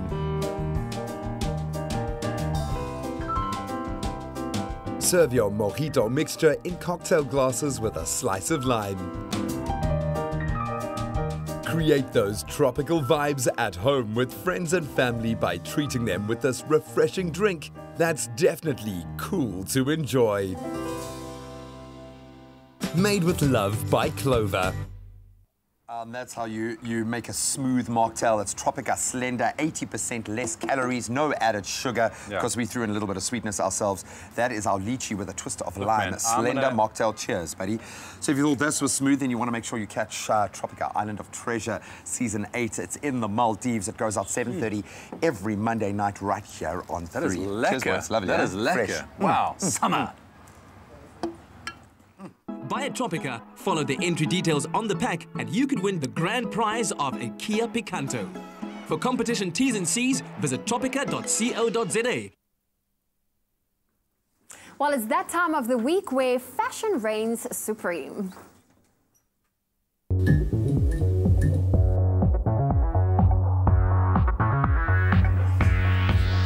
That's right. Well, listen, it's time for the Fashion Fix on Vogue and on Time. And we've got you covered with only the best in style stories trending from across the globe. And here to ensure that you have everything you need to know to start your day, it's our Style Squad. So we have Expresso fashion editor Nick Strelis, also creative director and strategist Seth Achezi, and CEO of The Threaded Man, Sia Bayile. Good morning, gents. Good morning. Listen, we are talking fashion. I love the squad that's together So today. nice. Yeah, I'm happy. Nick, let's talk local trends. What do we need to know about our Rainbow Nation? There's really only one story of note, I think, trending all over South Africa now. Sia's here for it, Seth's going, I'm going. It's South African Menswear Week, Autumn/Winter 18. This is probably the biggest fashion event, one of the biggest in our country. It's the only platform on the continent dedicated to menswear, exclusively to menswear. So we're only seeing the best and brightest of men's fashion. So I'm gonna give you a bit of a preview of the 4 designers I sort of have my eyes on. They also represent all corners of the world. We have designers from America, we have designers from Zim, from Nigeria showing, and of course in South Africa. So I'm gonna start there. Neo Sarati, he's a Johannesburg-based designer. He's really known for his gender-bending ways, Neo. He's all about putting the boys in sort of what we would think quintessentially women's clothing, putting the girls in menswear as well. So blurring the lines a little. Blurring the lines, a little kitten heel. Sia, would you rock? Would you rock a kitten heel? Would you wear a kitten heel like this man? I definitely would. When it comes to fashion, I'm very undefined. I like fashion, man, and I think you must never try and box yourself. So I'd wear heels, I'd wear dresses. I think that It's dope. It is. Definitely. Get him a To see heel. what he's wearing tonight then. Yeah, you I'm actually wearing something like, risque tonight. A 2-inch stiletto. Okay, so that's to Johannesburg. So we've got South Africa represented. We have Kamsi T. Charles, all the way from Nigeria, representing in South Africa. Now, this guy's shown in Accra in Ghana. He's really quite international. He's known for very ostentatious suiting, so sort of classic silhouettes, but done with an African twist. You like a suit. I think you would be vibing in the print. Okay. We've got all the way from Austin, Texas, which is insane, League of Rebels. League of Rebels, all the way from Austin, Texas. They're showcasing. They will be on Expresso in about an hour. They're all about contemporary suiting, classic suiting, but done for 2018. And finally, Zimbabwe, Kid Hunter. Kid Hunter all the way from Harare. This guy is blowing up. He's been showcasing in Zim. He's opened his first store in Zimbabwe as well, and he's here in South Africa tonight. Exciting stuff, and I think a lot of people are looking forward to hearing feedback from the South African Men's Week. Yeah, we'll be there. We're covering it. Cool. And Seth, let's talk trends. Let's talk trends. Trends. So basically, we all know how fashion trends come to life. They either filter from the streets where we first see things being worn, or they actually trickle up from the top. And it doesn't get further up than Couture Fashion Week in Paris. So which wrapped last week, and as you can see right there, besides the gowns, the glitz, and all the rhinestones, the two main takeaways that we saw both on the runway and on the streets was the color red. Okay, one of my favorite colors. You love red. Great. Would you wear red? Yeah, I'm actually wearing red tomorrow. Oh, there you go. See, previewing all of you're getting all the seasons. previews. So now red is usually quite I don't know, maybe an intimidating color, but as you can see there, like you can pull it off easily on the streets as well. I mean, you've got designers like Valentino who showed it on the runway, Ellis Saab showed it on the runway, but all of the sort of fashionistas and the bloggers were all out in full force wearing red, showing that you can be bold. It's a little bit more than just, the red bottoms. You can actually rock a full dress in this. Well, speaking of red, I don't think we have that image here, but Bonang Mateba wearing head-to-toe red with the glasses. And the red lip, everything. There's something royal about red. Completely. But the right red. Yes, the right red. Yeah, the wrong red, get out of here. Now, moving on to the next trend, pastels. Now, one of the reasons why pastels actually will always welcome them when they come back is that they suit everyone. We are all different shades here and would all look great in pastels. And again, Ellis Saab showed both the contrast of red and pastels on the runway, and we had people like Dior showing like soft sort of like pastel colors. And on the street, one of the nicer things to do if you want to wear pastels is to try and make sure that you don't clash it too much. So keep it pastel, but you don't go crazy with your accessories. So you can go ham with like a big chunky sort of gold jewels and things like that. What do you think? I think pastel is great, and I first saw it with the 2010 Spring-Summer Burberry show where they did the pink man's coat, the glasses. So I've been waiting for this trend to reach its full height. So it's incredible to see pastel, and also looks great on black skin. If you have melanin and wear pastel, you got to stand out. So I hope all the local designers are listening. Okay. The man has spoken. Men are ready for pastels. The man has spoken. And tell me, where can people find you on social, Sia? Because you've now telling us you're going to be rocking red tomorrow. You're rocking pastels, or you've given us some insight into what you'll be wearing this weekend. Yeah, so they can find me on my social media at Sia Beile, and also just keep an eye on the Threaded Man. Yeah, got some surprises there. Well, gents, thank you for joining, being the best fashion squad for our Friday fix. And that was your fashion fix on your Feel Good Breakfast show. Don't go anywhere. We still have a lot coming for you. We're going to take a quick break. We'll see you shortly.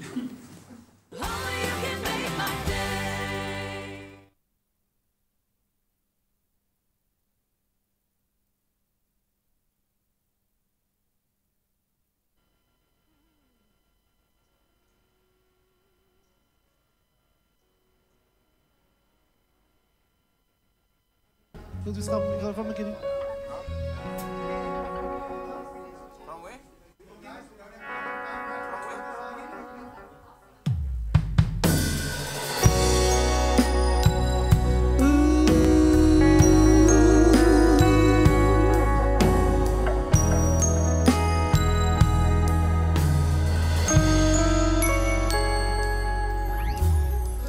I finally found someone that knocks me off my feet. I found the one who makes me feel complete. Started over coffee. We started out as friends. It's funny how from simple things the best things begin. This time it's different. It's all because of you.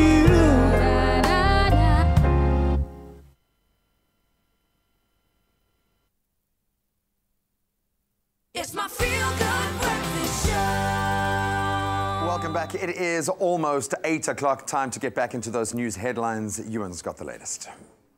Baie dankie Graham. Kom ons kyk vanaand na jou nuusoortrekke vir 'n laaste keer op jou Vrydagoggend in jou nasionale nuus. Die SA Maatskaplike Sekuriteitsagentskap SASSA het die konstitusionele hof versoek dat sy kontrak met Cash Paymaster Services CPS met 6 maande verleng word. SASSA segspersoon Paseka Letsatsi sê dit is deel van die infaserings- en uitfaseringsstelsel om CPS kans te gee om alles rakende die uitbetaling van maatskaplike toelaas aan die Suid-Afrikaanse poskantoor te oorhandig. Die spertyd vir die kontrak is aanstaande maand. Dan die gesinne van die slagoffers van die Life Estimeni tragedie gaan met R200,000 elk deur die staat vergoed word. Die ooreenkoms sal in 'n mate afsluiting bring vir die gesinne van die 144 pasiënte wat weens uithongering en ontwatering beswyk het toe hulle in 2016 deur die Gautengse Departement van Gesondheid en eerder na swak toegeruste nie-regeringsorganisasie verskuif is. Geen ooreenkoms raak en enige vergoeding gaan aan die gesinne en die pasiënte wat die tragedie oorleef het is bekend gemaak nie. In die internasionale nuus, die gewese eerste minister van Bangladesh en leier van die oppositie Khaleda Zia is op aanklagte van korrupsie 5 jaar gevangenisstraf opgelê onderwyl duisende ondersteuners die strate van die hoofstad Dhaka beset en teen haar skuldbevindinge betoog het. Khaleda en haar seun is skuldig bevind dat hulle tydens haar premierskap tussen 2001 en 2006 se buitelandse hulp ten bedrag van $21 miljoen vir die trustfonds van 'n weeshuis gesteel het. Khaleda gaan glo appel aanteken en sal waarskynlik op borg vrygelaat word. En tenslotte die Turkse president Recep Tayyip Erdogan en sy Russiese amptgenoot Vladimir Putin en die Iranse president Hassan Rouhani gaan in Istanbul 'n spitsberaad hou met die doel om die Syriese vredesproses te laat herleef. Die Turkse media sê die leiers sal onder meer gesprek voer oor die skep van militêre observasieposte in Sirië se Idlib-streek en die humanitêre situasie in die oostelike deel van Ghouta naby Damascus onder die loep plaas. En dan tenslotte word kykers versoek om daarop te let dat SABC3 se nuusbulletin om 6:00 saans nou 9:00 saans verskuif is. Dit was jou nuusoortrek op jou Goedvoel ontbytprogram vir jou Vrydagoggend.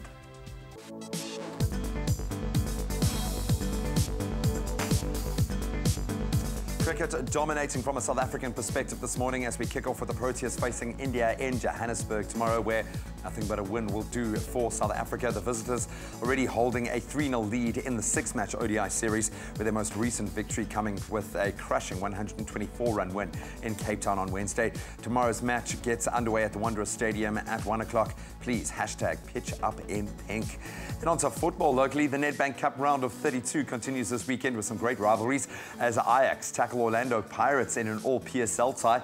The match sees the teams meet obviously for the second time in the space of just 2 weeks after Ajax found some form convincingly beating the Sea Robbers by 3-0 in the league last week. Some other Nedbank Cup fixtures this weekend. We've got Cape Town All-Stars up against Sundowns. It's going to be a tough one. Chiefs hosting Arrows while Bloem Celtic take on SuperSport United. Then staying with football, round 27 of the English Premier League kicks off tomorrow with a big one, Arsenal versus Tottenham. That clash headlining the weekend fixtures. When the two met in the reverse fixture back in November, albeit with slightly different look teams, it was Arsenal who walked away with all 3 points after a 2-0 win at the Emirates Stadium. In some other fixtures to look out for this weekend, Man City face off with Leicester, Man United tackle the Geordie Army in Newcastle, while Southampton welcome Liverpool. Then a massive day, one of the biggest days in sport. In fact, after a 4-year build-up, the Winter Olympic Games finally gets underway today in Pyeongchang, South Korea. South Africa will only have one representative at the Games this year, and that's in the form of 21-year-old Connor Wilson taking part in the alpine skiing discipline. The opening ceremony, if you'd like to catch it, of the 23rd Winter Olympic Games starts at 10-1 South African time today. And that's a wrap of your sport for this Friday morning.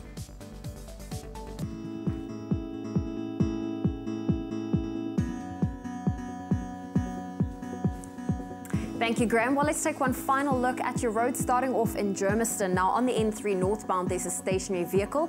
It's before the Geldenhuys interchange. It has been cleared. However, there's still some congestion on that route.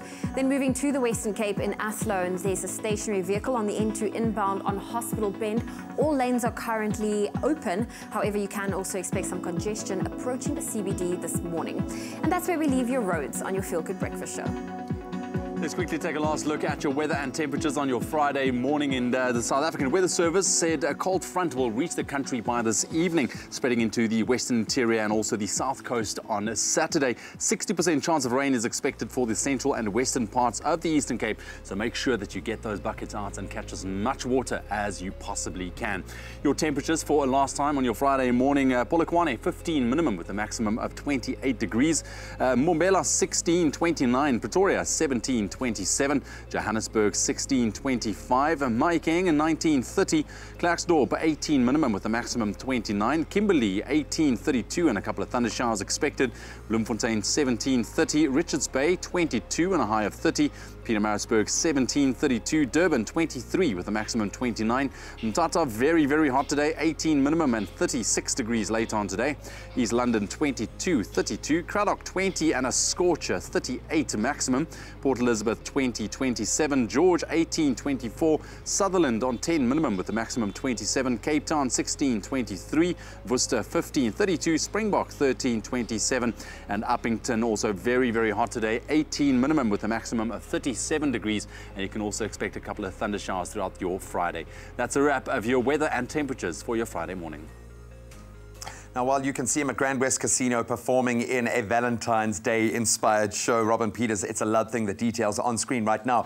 We're about to get a taste of this unbelievable voice in a duet, joined by Alwira Standili to perform a very popular track, It's Finally Found Someone.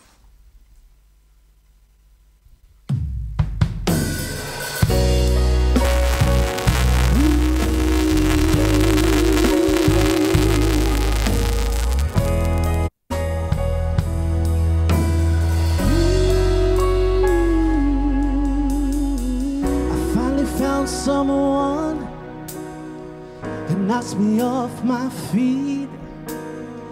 I finally found the one who makes me feel complete.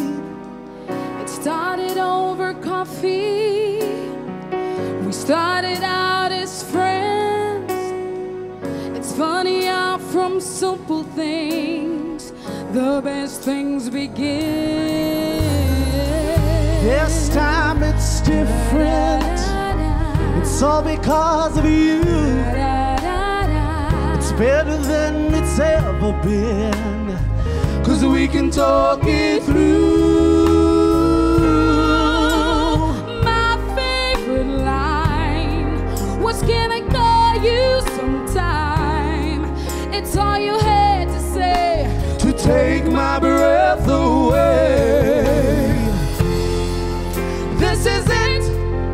Oh, I finally found someone to share my life. I finally found the one to be with every night. 'Cause whatever I do, it's just got to be you. My life has just begun. I finally found someone. Ooh, someone. I finally found someone.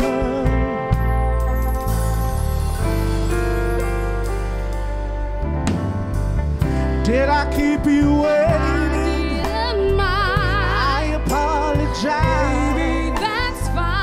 I would wait forever just to know you are mine. You know I love your hair. I love what you wear. You're exceptional. I can't wait for the rest of my life. This is it. Oh, I finally found someone to share my life. I finally found the one to be with every night. 'Cause whatever I do, it's just got to be you.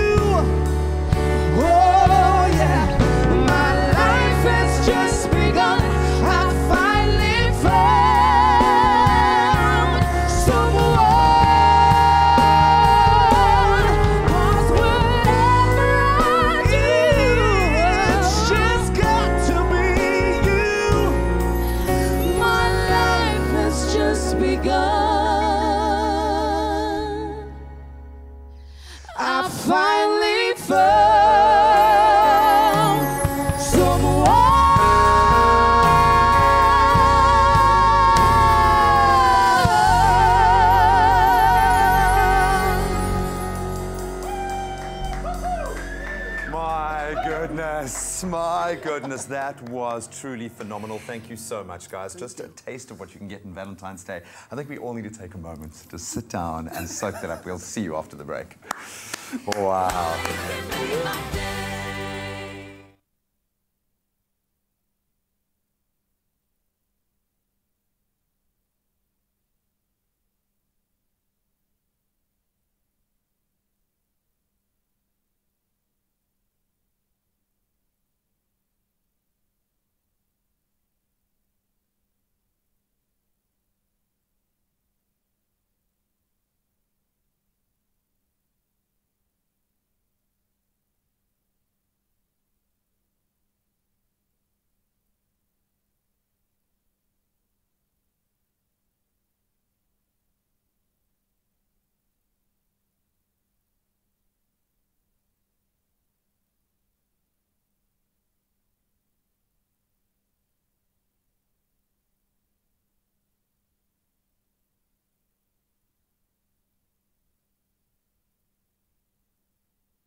It's my feel-good breakfast show.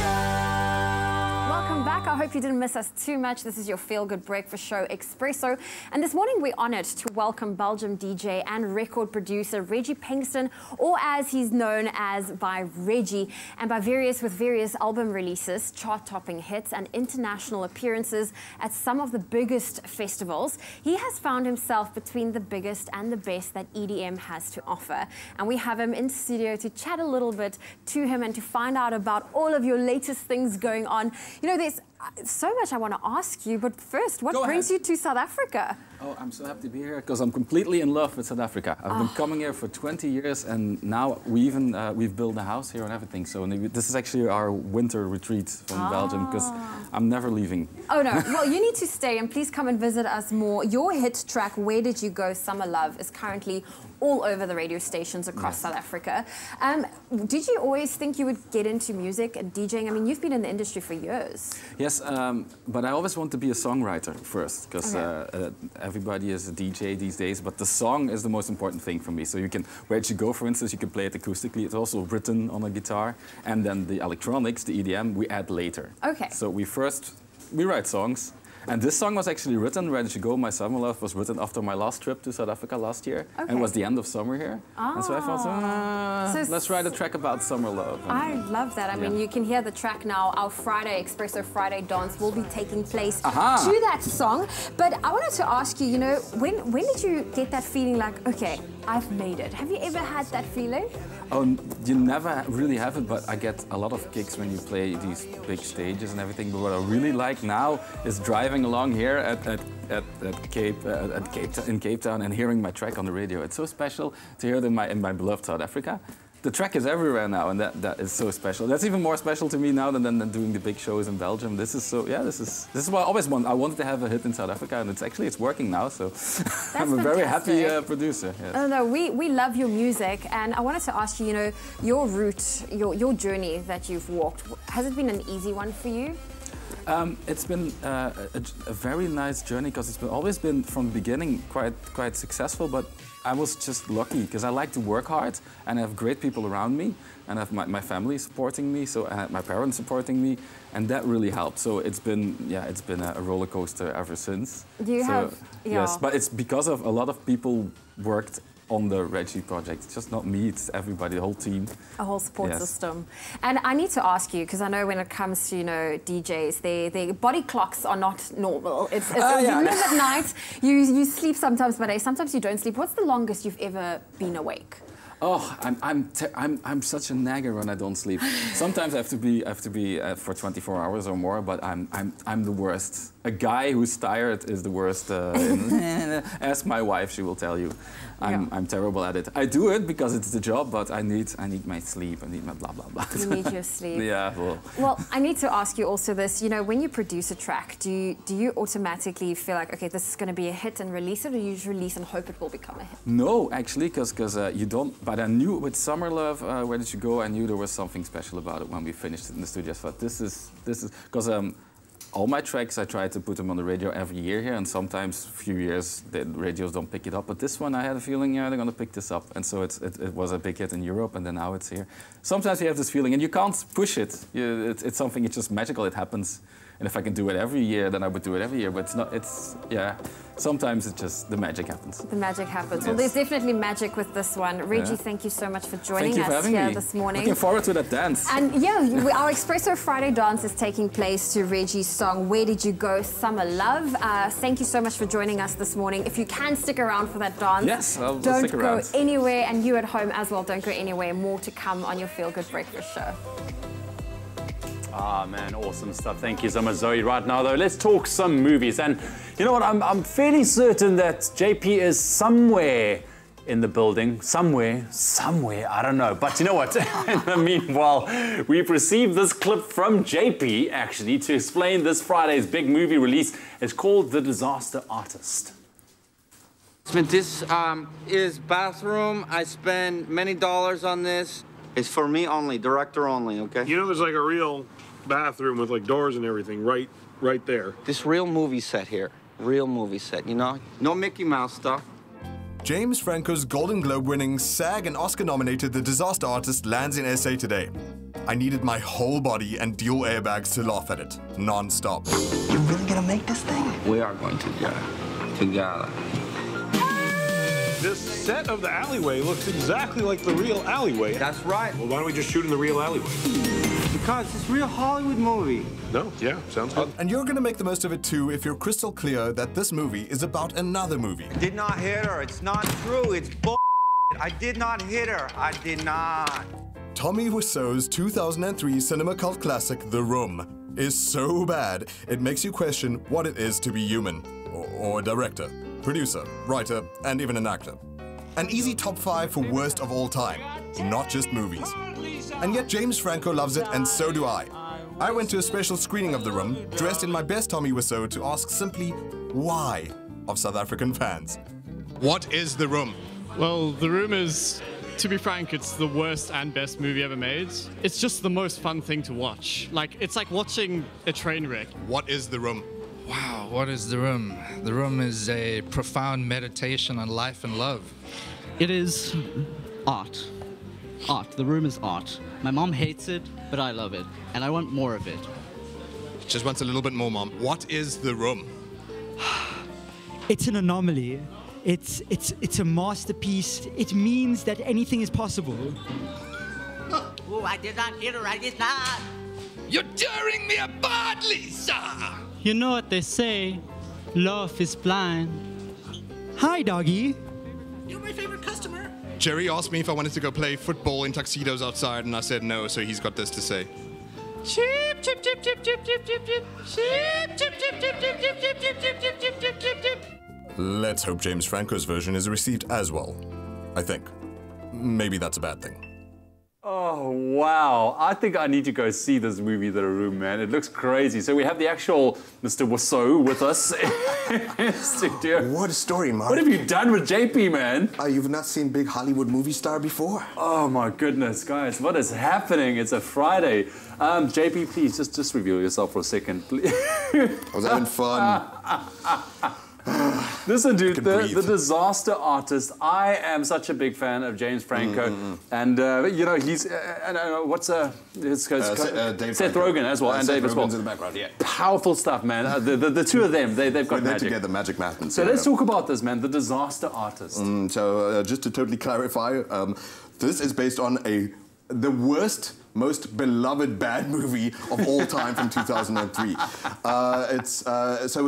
Just as a precaution, before you go see The Disaster Artist, please go look up clips of The Room on YouTube beforehand, just to get a sense of just how bad the acting is, just how bad the directing is, etc., etc., etc. Okay. So James Franco plays who I was trying to be and will never be as bad as Tommy Wiseau, who's the man who had a dream of making a film and he thought it was going to be an all-time American masterpiece. You can see from The Room that he grew up to a degree on some of the classics like James Dean, Rebel Without a Cause, Marlon Brando, Streetcar Named Desire and whatnot. The problem is he didn't even have the minimum of an aptitude of technical know-how for how to pull a film together. So he had a competent crew, like the fine gentlemen and ladies we see in front of us, out behind the camera, but they were all subject to the whim of a director who was a weird madman. He had all the money in the world somehow, we don't know how, but anyway, so he got this done, and so I just want to say off the bat, like, what James Franco does here, this is not just parody, it's not just satire, it's not just, Sharknado or something like that. It actually is a study of the guy, and it's hilarious. Like I said in the clip, I needed my whole body to laugh, and I think I shook 2 cinema chairs off its hinges. Like, I owe money to a cinema somewhere, and I'm on the run. And the thing is, James Franco gets him mechanically, voice box, perfect. Almost flawless, maybe. He gets the energy, the spirit, perfect. What some people don't necessarily get is that he gets the high energy and the low energy at the right time in short space and in long space. Spiritually, I think the best thing about this movie is that, like I said, it's not a parody. It's not just a rip-off of a guy. It's not just pooping on a guy's dream and on his goodwill. But obviously, Tommy did something right, making this bad movie because people are talking about it now, and there's a movie made about it. Yeah. So the first time you're exposed to it, people come to you like they've got an illicit drug and they've got, man, I've got these Room clips you've got to see. It's just like, don't tell your parents. Like, don't worry, it's a totally family-friendly movie, except for some of the gross butt scenes sometimes. Wow. Listen, JP, I'm going to have to stop you there because it seems that you're very, very excited. The Disaster Artist, it's a new movie that opens. Check it out at Junior's New Metro Cinema. Popcorns, let's quickly talk, man. How many popcorns do you give this movie? So good for James Franco, 9 out of 10. 9 out of 10. 9 out of 10. That is phenomenal. I don't know if it's because of James Franco or Seth Rogen in there. I don't know, but listen. Should have been nominated for Best Picture. Anyway. Listen, should not. Wow. Okay, well, Disaster Artist, go check it out. It seems absolutely amazing. If JP is excited about it, it must be something good. I'm so excited. Anything for you, sweetheart. Trev, I know you're new to the fold, so you don't know how much that means, actually. 9 popcorns is big, really. That's like Oscar-worthy, 9. Oscar-worthy? Yeah. I'm upset at the name of the movie, not The Disaster Artist, but the first one, The Room. The Room. The Room, because in Xhosa, the surname Kumbi is Room. Room. We planned it like this. That's why we brought you on today, to just make it come a full circle moment. How is a movie so good and so bad at the same time? You might actually be able to explain this, dude. There is echoing something here. No, you, dude, first of all, pat yourself on the back because you've won yourself, you've got yourself a SAFTA nomination. Pat yourself on the back. Okay, I know this is something that you felt before, but this is really, really cool. How did you feel? Did you jump up and down and scream like a 12-year-old girl when you found out about the news? Well, it's my 3rd time being nominated. Ooh. Well, 3rd. So I'm like, I really want to win it, but I've been through it before, and I've been really disappointed when I didn't get it. But surely the nomination must be validation. Surely, man. Dude, I'm nominated alongside Warren Masumula, who is phenomenal. I mean, he was recently in Germany with the movie that he did, so I'm in good company. What would it mean to win it, to you, do you think? I'd have something to put on my crate that I use as a TV stand since I've been kicked out of my house. It's going to go into the bathroom, dude. It's going into the bathroom, dude. Before we get into the taste, if it's the meat of your brand new show again, I've got to ask, because you involve your family. How important is your family now to you, or your kids? How are they handling this brave new phase of life, dude? I'd say now more than ever, my family is the most important thing in my life right now. That being my ex and my kids. Because in the past, I didn't... I didn't pay, yeah, that's Jody and that's Jamie. I How did you think produce kind of such beautiful kids, man? It's right? Crazy. Come on, yeah, man. my ex is beautiful. The thing about the divorce tour is that at the end of the day, it's a love story. It's how two young people fell in love, didn't listen to the advice of older people, went ahead and got married, tried it out, made mistakes, went bankrupt, built their lives up again, and basically just got caught up in the world. And there's a lot of love still there because you have to. Because I'm not married to her anymore, I'm not in a romantic relationship with her. I'm in a different kind of relationship that transcends physical contact and things. This is now, we raising kids together. And we want to raise the most emotionally stable children that we can possibly raise. Maybe then you've answered this question, because I think a lot of couples going through this out there, and they must come and see the show to get the real deal, Right. obviously. But can you be friends after divorce? Ooh, it's tough. Look, that's the end goal. Don't rush it. Well, I can't rush it because there are so many emotions that go through it. I was married 11 years. We were together 17 years. That's not a bond that you can get over overnight. You know, I get the feeling that this show is working it out, and we get to be a part of that. You know what I we get mean? to step into your massive It's brain, cathartic, yeah. your SAFTA-nominated brain, Yeah. hopefully a SAFTA-winning brain, I and hope so. experience Fingers a little bit of that. crossed, What's the best part about this show, dude? Just put it out there. Be egotistical for a second here. Why must people come and watch this The best part is that it's a rebirth of Trevor Gumbi. It's a rebirth because I'm telling it like it is, and I'm in a place in my life where I'm enjoying everything, and I'm enjoying all the moments, the bad moments and the good moments. When I say I'm enjoying the bad moments, it's because I'm sober-minded, and I can sit through my pain. Because before, I would, when bad thoughts or bad feelings come into mind, I'd change it, escape, either drink, either smoke, or go out, or be around people. Now I'm able to sit with my pain, you know, and work through it. And it's like I learned that I blow up easily over little things. Somebody cuts me off in traffic, I blow up. You live in Joburg, though, eh? Yeah, Okay, well, no, that's true. fine. Yeah, Okay. yeah, that's fine. But what causes that? And I've learned that it's because I was emasculated so much in my youth that any small thing is like, oh, you're saying I'm not man enough. You're saying I'm not... So then I'm like, he cut me off. Does he know me? What is he saying, or he or she saying about my manhood? Nothing. That person doesn't know you. They're just in a hurry to get to wherever they're going. So calm down, Trevor. It's not about your manhood, and your manhood, as fragile as it is, it's still in place. Dude, I'm looking at an awesome man right now, brother. I keep moving close to you because I just want to hold your hand. It's those deep eyes of yours. It's so welcoming, buddy, so inviting. So proud of the work that you're putting out, Yeah. and that's got to be all the validation that you need at the moment. Go and see this man at the Fire and Ice Hotel, and of course, vote for him to take that SAFTA home, my brother. We are sending you all our love and positive vibes, man. Awesome. Break a leg. Thank you. Yay. Yay! Well, listen, we're taking a quick break on your Feel Good Breakfast Show. When we get back, we are talking about art, investing, purchasing, and of course, enjoying it in your home. So don't go anywhere. Yeah, and talking about art, this one is putting something very nice together. Framed floating leaf to brighten up the space at your house. It's going to be amazing. Stick around after the break. Every morning on Expresso, we bring you the best in feel-good entertainment and awesome moments to start your day with a smile. A lot of people would be like, my marriage or a cheeseburger. I'll take the cheeseburger. You never say you take the cheeseburger in front of your wife. You might want to flip it at this point in time. Don't you tell me what to do. This is my kitchen. Yes, I should flip it, you're right. Don't miss Expresso, weekdays 6:30 to 9 a.m. on SABC3.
It's my feel-good breakfast show. Welcome back. This is your Feel Good Breakfast Show, and we're now talking about decor. And unless you're an art curator, a gallery owner, or an artist, chances are that buying art does not come very naturally to you. Well, we've heard so many times here on Expresso that art, it can change a room, and it can even be a lifetime investment. Well, I guess you also have questions such as, how do I choose the right piece? Where do I invest? How do I start? How do I educate myself? Well, here to answer some of those questions, we have Dylan Tomaj, one of our favorite interior designers. Dylan, it's great to have you back. It's good to see you again. Good to see you too. Let's talk about the finest things. Can you tell us the difference between fine art and wall art? That's a very good question. So fine art is art that you can collect and it has some sort of value, and it's exhibited in museums or galleries and that sort of platform. Wall art could be illustrative, it could be vinyls that get put onto a wall. So that's the biggest difference between the two. Oh, they chose this especially for me, the black cat. I love that. Now, when it comes to choosing the right piece of art, how do you go about it in terms of proportionate to the space you have available? So I always think the bigger the piece of art, the more substantial it feels in a space. However, if you have a very large wall and you have an absolutely beautiful piece, I think you could have a really small piece, as long as it's offset slightly. Okay. Yeah, but bigger is better. Bigger is better in your opinion. Yes. Awesome. And when it comes to choosing something for the bedroom and perhaps something for the lounge, does the room it's going to be displaying matter? Yes, it does. I think when you put art into your bedroom, it's very personal. So you want something, it's going to be the last thing that you see. So it should firstly make you happy. And I think it should be something that will give you a sense of relaxation. And in your living room, it's going to be more of a statement piece that has more of a political statement or something like that. So I would really consider the piece of art wherever it goes. Okay, so you'll make that decision before you purchase. Well, you'll think of where you're going to place it before you purchase it. And then the last thing I want to ask you, your top 3 tips for when it comes to purchasing art or buying art. So I think the first thing is it has to make you smile. Okay. If it doesn't make you smile, it's pointless, right? It needs to evoke some sort of emotion. The second thing is it going to be an investment piece, or is it going to be a piece that is just going to be a filler? And then consider where it would go. Okay. Well, Dylan, thank you for that. I love that. That was short and quick. I was waiting for more. Top 3 tips. Okay. So quickly run me through it again. So the first thing is it should make you smile. Okay. The second point is where will it go? Yeah. And is it going to be an investment piece or a filler piece? Okay. Yeah. Well, Dylan Tomaj, thank you so much for joining us. And there you have it. Buying art that, really express what you love and who you are. And stay tuned, because a little later in the show, we'll also sit down with an expert in the field of buying art, and he will be sharing some secrets about investing in art. Cool, thank you so much, Zoe. Well, you know what? Here's one thing to make you smile. Now, when it comes to wall art, it can be very expensive if you're going to go out and buy it. So why not just make it yourself? And here's a great idea from our DIY princess, Zoe Brown herself. Floating framed leaves. Yes, to brighten up those spaces. Check it out.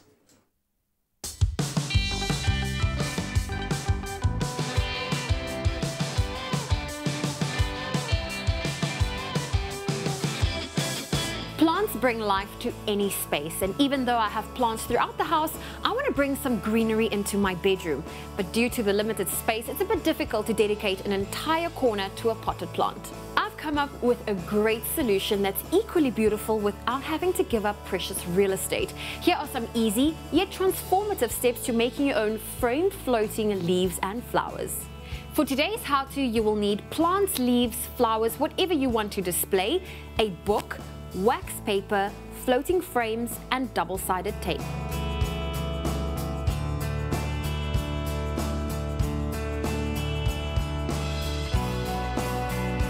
While there are plenty of pressing methods, I find it easiest to press my leaves and flowers by sandwiching each individually between 2 pieces of wax paper in the middle of a book. Once evenly inside, lay the book on its side and stack a few additional books on top. Let the leaves dry for a few days. Time will vary depending on the size and type of leaf. You'll know it's finished drying once you're able to remove it, with the leaf remaining flat and not curling at the edges.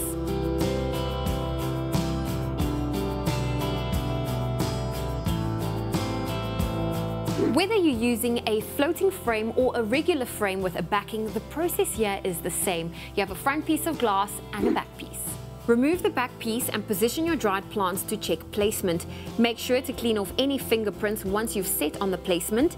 Next, add a couple of small pieces of double-sided tape to the back of your leaves and place front side up on the frame's back piece. Then carefully slide it into position and close the frame. And look, you've just made your own wall art, and I have to say this is probably the easiest and most inexpensive how-to we've made to date. While I prefer the more graphic look with the green plants framed, just think of how pretty these would look with dried flowers, a simple idea and process with endless possibilities. These make the most perfect presents and keep them out of direct sunlight to avoid fading, and if you need to clean the glass, avoid getting moisture between the panes to protect your new beauties. To view more of our how-to videos, subscribe to our YouTube channel. If you have any suggestions, head on over to our Facebook page and drop me a message. Well, I hope you enjoyed this morning's how-to. And speaking of art, it really can be extremely intimidating if it seems that everyone understands what's going on except you, which can make it even difficult for you to buy your first piece of art. Well, that art hanging, on your wall can be a high reward and a long-term financial investment, but it can also be risky. And this is why we brought in an expert in the field of fine art trading to educate us on how to invest in art. And joining us this morning is Frank Kilburn, Executive Chairman of Strauss & Co. Frank, good morning. Morning, Zoe. You know what, I think the question in everyone's mind is, where do we start if we're interested in purchasing and investing in art? Yes, I think it's a very good question. It's basically like anything else. You start by doing your homework. And the good thing about art is that your homework's a lot of fun. So my advice would be to go out and to as many galleries as you can to see what's on offer, to go to the museums, and if you can, to go to every auction that you can. Have a look at the catalogue. It gives you an overview of a wide variety of artists and what the appropriate price for those artworks would be. So that's a very good place to start. Okay, I like that. And they also say that art needs to make you feel something. There needs to be an emotional connection. But what makes a good piece of art? Yeah, I think it goes beyond the pure aesthetics of a work of art. It's very important, I think, for any collector to love what you collect. That is the thing, because whatever investment value it has, the most important investment is how it changes your life, what it means to you. So I would say that you must go for a high-quality artist and buy works, if you can, that will mesmerize you for the rest of your life. So that every time you see it, you see something new. Okay, I like that. I really like that. And that's something that Dylan also touched on. It needs to make you happy. It needs to make you smile. Now, for someone that's interested in purchasing their first piece of art, is there like a price range or a bracket that just as a frame of reference? The fortunate thing, Zoe, is that you can really buy quality artwork from quality artists from as little as 500 to 1,000 Rand a shot. So you can really start at the bottom by buying works on paper, multiple editions from well-known artists. So I would say that's an excellent way to start. And then if you go around some of the young talent shows at university and otherwise, you can pick up artists long before they become famous and travel the journey with them. So there are many ways. The online auctions at Strauss & Company, we specialize on works below 2,500 Rand to make it as accessible to as many people as possible. That's also a great place to start. Okay, now you mentioned that you guys, Strauss & Co, will be you do various auctions. Can you tell me a little bit more about the contemporary art auction that will be taking place in Cape Town soon? Yes, so we're extremely excited about it. It's the first time that there's a contemporary art only auction in South Africa. It happens at the same time as the Cape Town Art Fair, which is now a major event on the World Art Calendar. And we're very excited about the opportunity to showcase a number of outstanding South African and African artists on the show. And it really, the price ranges are from 40 to 50,000 up to 3.5 million. So there's something for everyone, and it promises to be a very exciting event. Well, Frank, thank you so much for joining us and shedding some insight. And, we all want to benefit from something that's doing well, and the art market is no different. Yet at the end of the day, it pays to think about the purpose art serves in both your life and your home. Oh man, it has been the coolest way to round off a week. It really has been amazing. So we're going to continue on that trend. Seeing as we've got Sia in studio today, we're going to talk social entrepreneurship and entrepreneurship 101 with a man who's making such a name for himself. I like that, and I'm so happy to have Anel back with us. It's Friday. It's also a little jealous, actually. Hashtag Braai Friday. Don't be jealous, because we're going to sort you out with some sticky barbecue ribs that you can make this weekend on the Braai. Yummy.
as he puts his phone away because we've got an Insta story running right now.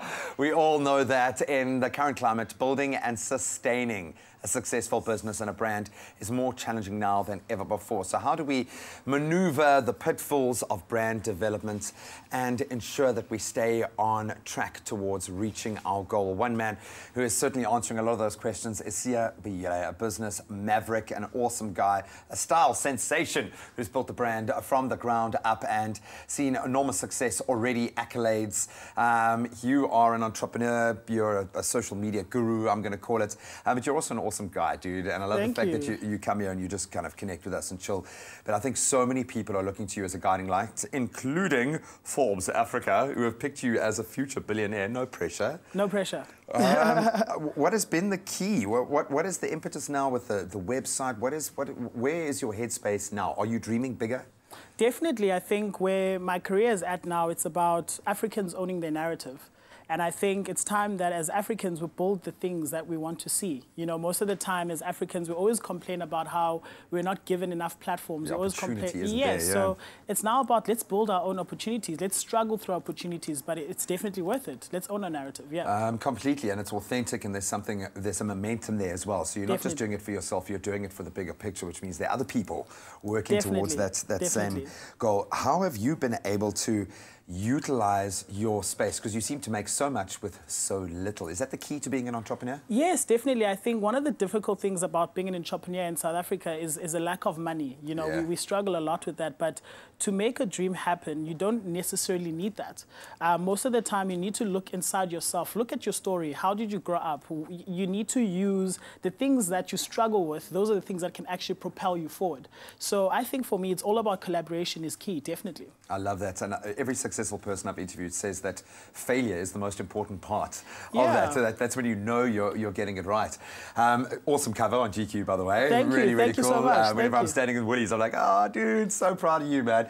Social media has been a big tool that you've used. How do you approach that now? Because people do it maybe in the wrong way, thinking that it's just going to get them success, but you've been able to use it really well. I think we live in a time where everything is personality driven. And you find that because things are personality driven, a lot of substance is being lost. And the way that I've always approached social media is just be honest, be truthful. What is your story? Where are you from? So if you look at my social media, I'm always talking about my family. I'm always talking about what I'm doing, what I'm struggling with. I mean, recently I opened up about my depression on social media. I always open up about my struggle. So where people feel that they can connect with you is about telling your story. That's the thing that I can always tell people. Be honest. You don't have to pretend you're in New York when you're in Langa Township. Tell that story. Because Langa is cool, Langa is cool. So man. We've got so much gold in our own backyard. We've got so much gold within ourselves, and we're always looking towards other people to tell our stories when we can actually tell our own stories. So I've found gold within myself and my story. My struggles have been what has propelled me forward. Definitely. I love that, and I love the fact that you're open, because people will see through you if you're not. And exactly, and I think, I mean, looking at someone like you, you lost a long time within the industry when you keep to your truth. You know, so, and that's very important. That's what gives you longevity. That's why a young person respectfully says you're really, really old. No, but it's so true, and I'm lucky I get to be professionally myself. What excites me the most about you is not what you've done, which is awesome, but it's about what you could possibly do. What's in your stars now? What's your story going to be for 2018? I think definitely my story. I came out of a very difficult year last year. I mean, we faced a lot of challenges within my company with like cash flow problems, you know. Part of being an entrepreneur, when you take risk, there's a lot of failure. But I think failure needs to be celebrated. And a lot of entrepreneurs think failure defines their whole journey. So a lot of guys fold. You'll come back, You know, so part of the journey is that you will struggle, and that's very, very worth it. So for me, this year is about telling that story. But most importantly, I've got a new team that I'm working with this year. I've got a new management team that's going to help me manage Sia Biyile, the brand, and also the Threaded Man, the brand separately. I've just started working with one of the best young photographers. I mean, he's 20 years old, David Clifford Holmes. And literally this year, we're just building our own properties. It's about now showcasing what Africa has to offer and definitely investing in that. And collaboration is key. Oh, buddy, thank you so much for collaborating with us in the small way that you do. Absolutely love you. You're going to go on to amazing things, man. Thank you so much. So much. Hopefully that's brought you some insight, but more importantly, inspiration to go out there and do it for yourself. I have been waiting for this part of the show the entire morning because barbecue sticky ribs on the braai is definitely one of those things that you cannot fail at when you entertain. And Anel Potgieter is here to show us how to make it from scratch, which is even better. Anel, I am literally, I can't wait. I just need to dig in. I'm just dipping. Those ribs are mine, just if you were wondering. My tummy's rumbling. Okay, fine. I'll share a rib with you. Listen, Anel, yes. So from the get-go, we want to make this. Yes, so I bought raw ribs, and then you bake it in the oven. That's a secret. I don't know how to buy a Thai dish. Okay. It can be tough. So how do you do that? You just bake it in the oven with a bit of water at the bottom or a bit of sing. You can cover it for about an hour and a half. So you'll put water in here. Yeah, and it lies in the water. Yeah, okay. a little bit, just a little bit, yeah. and cover it with foil and bake it for about an hour and a half. Okay. But while that is happening, 180, yeah. Okay. Leave that. So while that is happening, you make this delicious basting sauce. So let's make this basting sauce because so this one is not obviously done. Yes, that one is done. Yes. So what we're going to do is we're going to make it. But you fry a bit of onion, and now can jy vir my net aangee? What do you want? Anything. You can pass me this. Okay. A cider vinegar that goes into the basting. Okay. Some honey. That's a nice just dollop of honey. Just to sweeten it up. Ja, dit moet lekker honey. Dit gee dit 'n heerlike geur. Some Worcestershire sauce. Okay. Some tomato paste. Right.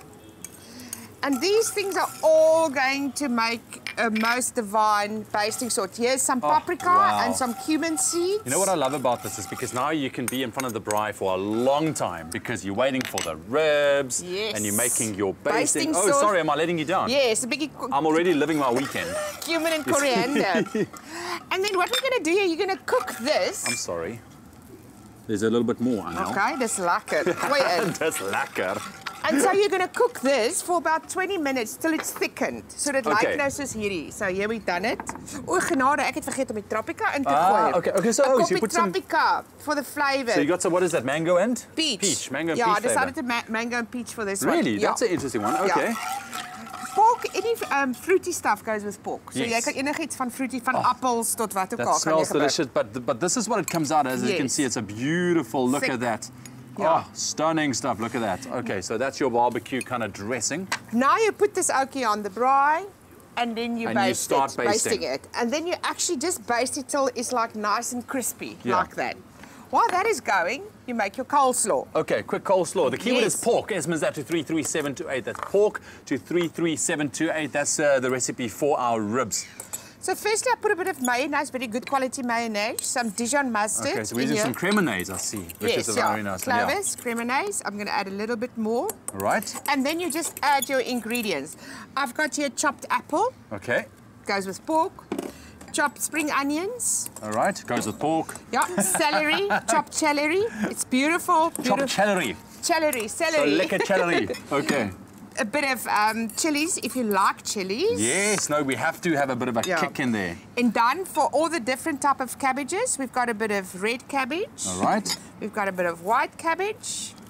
And we've got some grated carrots. And then to round it off, we use a bit of coriander with it to give it more flavour. Fantastic, yes. Men jy so lank die vir ons. Okay, you're going to mix that. I'm going to get the rib so long. Remember, you can get the full recipe on our website as well. That's expressoshow.com, and then you can have yourself a lekker braai. If you want to get your hands on the salad for our lovely coleslaw salad, it is salad. SMS at 33728. But once again, it will be on the website as well a little bit later on today. For the ribs, it is pork. SMS at 33728. Just keep in mind that all SMSs cost R1.50 and no free SMSs apply. Look at that. Okay. Kyk hoe lekker lyk dit. Hoe lyk daai vir jou? Hierdie lyk reg. I think we've mixed it through well. Okay, so this is it. And at the end, just add a bit of extra of the basting. Yeah. Like that. Yes, please. Yummy. Yes, please. Ek gaan net gou hierdie weg. Wat vat gaan vir my daai weg? And then quickly dish. I want to see this final product here quickly. So we're going to dish this up. I'm going to use this teaspoon. I'm going to dish this up like that. And look at that. En dan gaan you don't need anything else. Coriander oorsit. You don't need anything else. And then we're going to add some of that beautiful ribs. Look at that. Now it will be nice and soft because you've obviously had it in the oven for a while. Can you also boil it? You can boil it, yes. Even in a pressure cooker for 15 minutes. Perfect. Really? Yeah. For 15 minutes in a pressure cooker? Yeah. Perfect. I have one. Exactly. I have a pressure cooker, which is amazing. The keyword once again, pork to 33728. For the salad, it's salad to 33728. SMSs cost R1.50, but it will be on our website a little bit later on as well. Because why? It's hashtag Braai Friday. Yay! And now, what a legend. Ribs on the menu.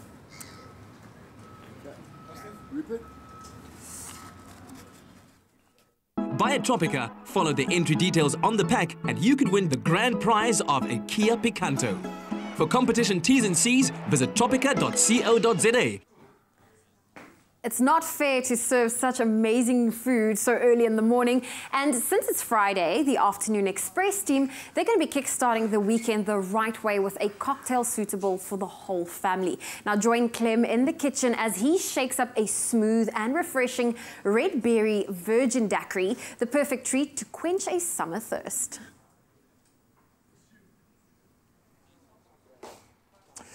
So with one of the biggest weekends in South African fashion about to kick off here in Cape Town, you might have picked up a bit of a menswear flair today, and with good reason. Expresso has an exclusive now with the South African Menswear Fashion Week profile coming your way. It's the only platform dedicated to menswear on the African continent. So a golden opportunity to see some of the best in the business. And it's going to be hitting the runways this evening with the autumn-winter collection with designers from across the globe. So we're going to give you just a sneak peek. Gentlemen, welcome so much. Thank you so much for coming through this morning. Gilmore Timoyo, League of Rebels, making an unbelievable name. Nkululeko Nkube from Arakani, welcome to it. And Tavadzwa, sorry, my brother, Moyo from Kid Hunter. Gentlemen, welcome to it. Thank you. This is a big show. It is a big show, and it's freaking cold. Where's our coffee? Dude, we want it to rain. Maybe this is a good sign, man. This is a sign of good fortune. I absolutely love it. It really is an opportunity now to showcase the very best. So what are you excited about Menswear Fashion Week? Why is this such a golden opportunity? And why have you traveled so far to be here, man? I mean, for us, League of Rebels is from Texas, Austin, in the US. So this is our first time coming to showcase in the African continent because our founder is from Nigeria, and we're really excited to be showcasing in Cape Town. This is like the capital of fashion in Africa. So for us, it's just to share our stories, our craftsmanship, our fabric integrity, and also just to tell, to cater for the luxurious man and the easygoing man. What sets the brand apart, do you think? What sets the brand apart is that we cater for a different audience. So we go from the luxury, and from the luxury we move also to just, something that is easy to wear. So you're coming from the office, and then when you're going out, you're able to just turn up a few things and then look good. Just make a few touches. And the gents do look good this morning. I love it.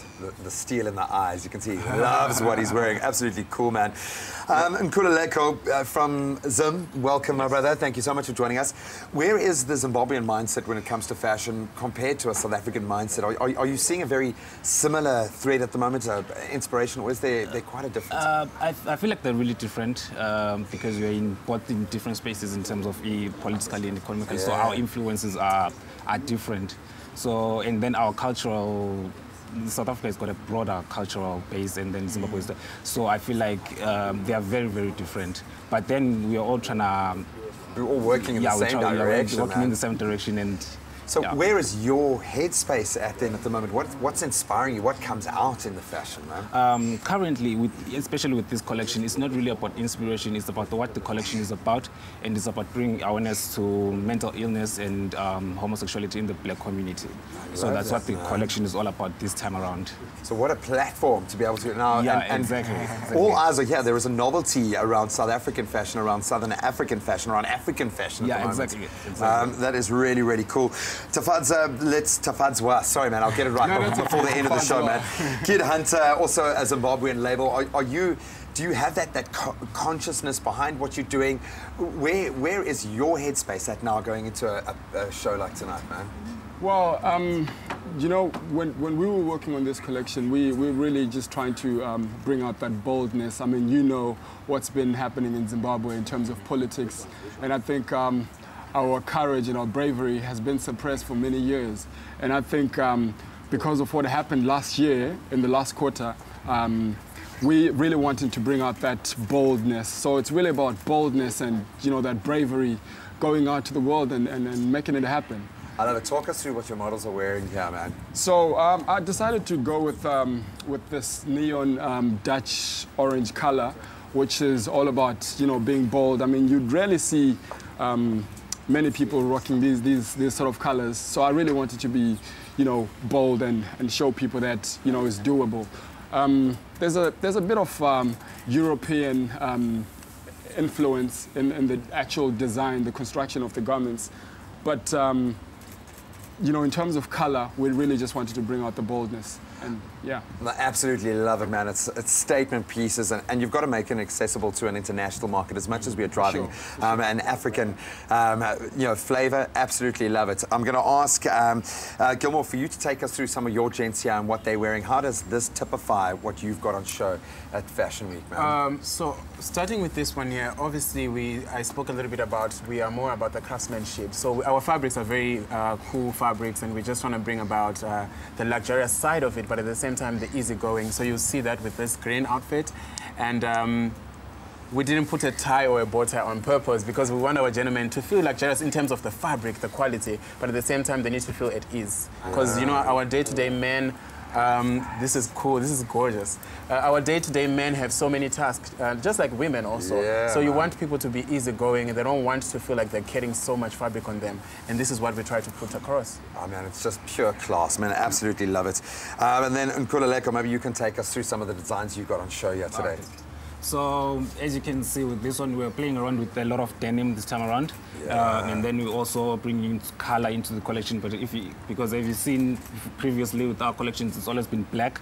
So now we're trying to bring in color and then play around with a lot of detailing. You can see, as you can see, shoelaces and eyelets everywhere. Yeah, man. Yeah, and then we've got like all the branding on the jackets and statements. There's always statements and messages about the whole collection in terms of, as you can see on this jacket on the side there, it's a message. It's a message you have to read there. It's about homosexuality and mental illness in the black community. So that's what we're about this time around, and playing around with denims and track pants and everything like that. Oh, dude, the work speaks for itself, most importantly, which is absolutely amazing. Thank you so much for coming up, for putting your hearts out there in the way that you're doing. I think you've taken on board that this is a very important thing that you're doing here. It's not just about being commercially viable, but it's about inspiring other designers and inspiring an industry to take notice of what we're doing at this neck of the woods, man. So enjoy that showing. Thank you. Enjoy the platform that you've been given, deservedly so. Gentlemen, thank you so much. Hopefully that's inspired you for Menswear Fashion Week.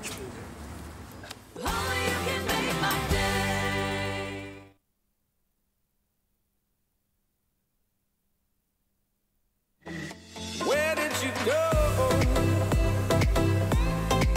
My summer love. Where did you go?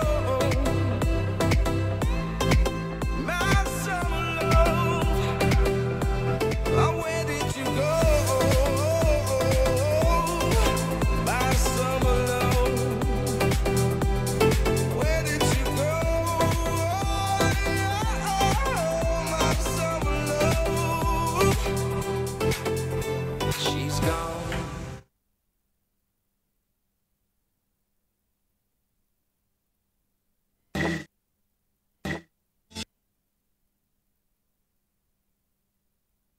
It's my feel-good breakfast show. Where did you go? So we are privileged enough to have Belgian DJ, superstar DJ Reggie in the house. Where did you go is his summer hit. So we thought we'd throw our staff together and a few of our guests as well to have a little Friday dance fun. Where did you go? Nice. My summer love. Where did you go? My summer love. She's gone on the horizon. She's gone. The sun is rising all alone. Cats flying, tides rising. Expresso Morning Show, made with love by Clover. Nada. Feel Good production. Our footprints in the sand, lips kissed by the ocean. Where did you go? My summer love. Where did you go? My summer love. Where did you go? Dude, thank you for such a marvelous show, man. Awesome. Thank you, my bro. I love it. Marvelous. I went all white there for a second. Marvelous. This is Marvelous. Thank you, bro. Love you, dude. It's good to see you, man.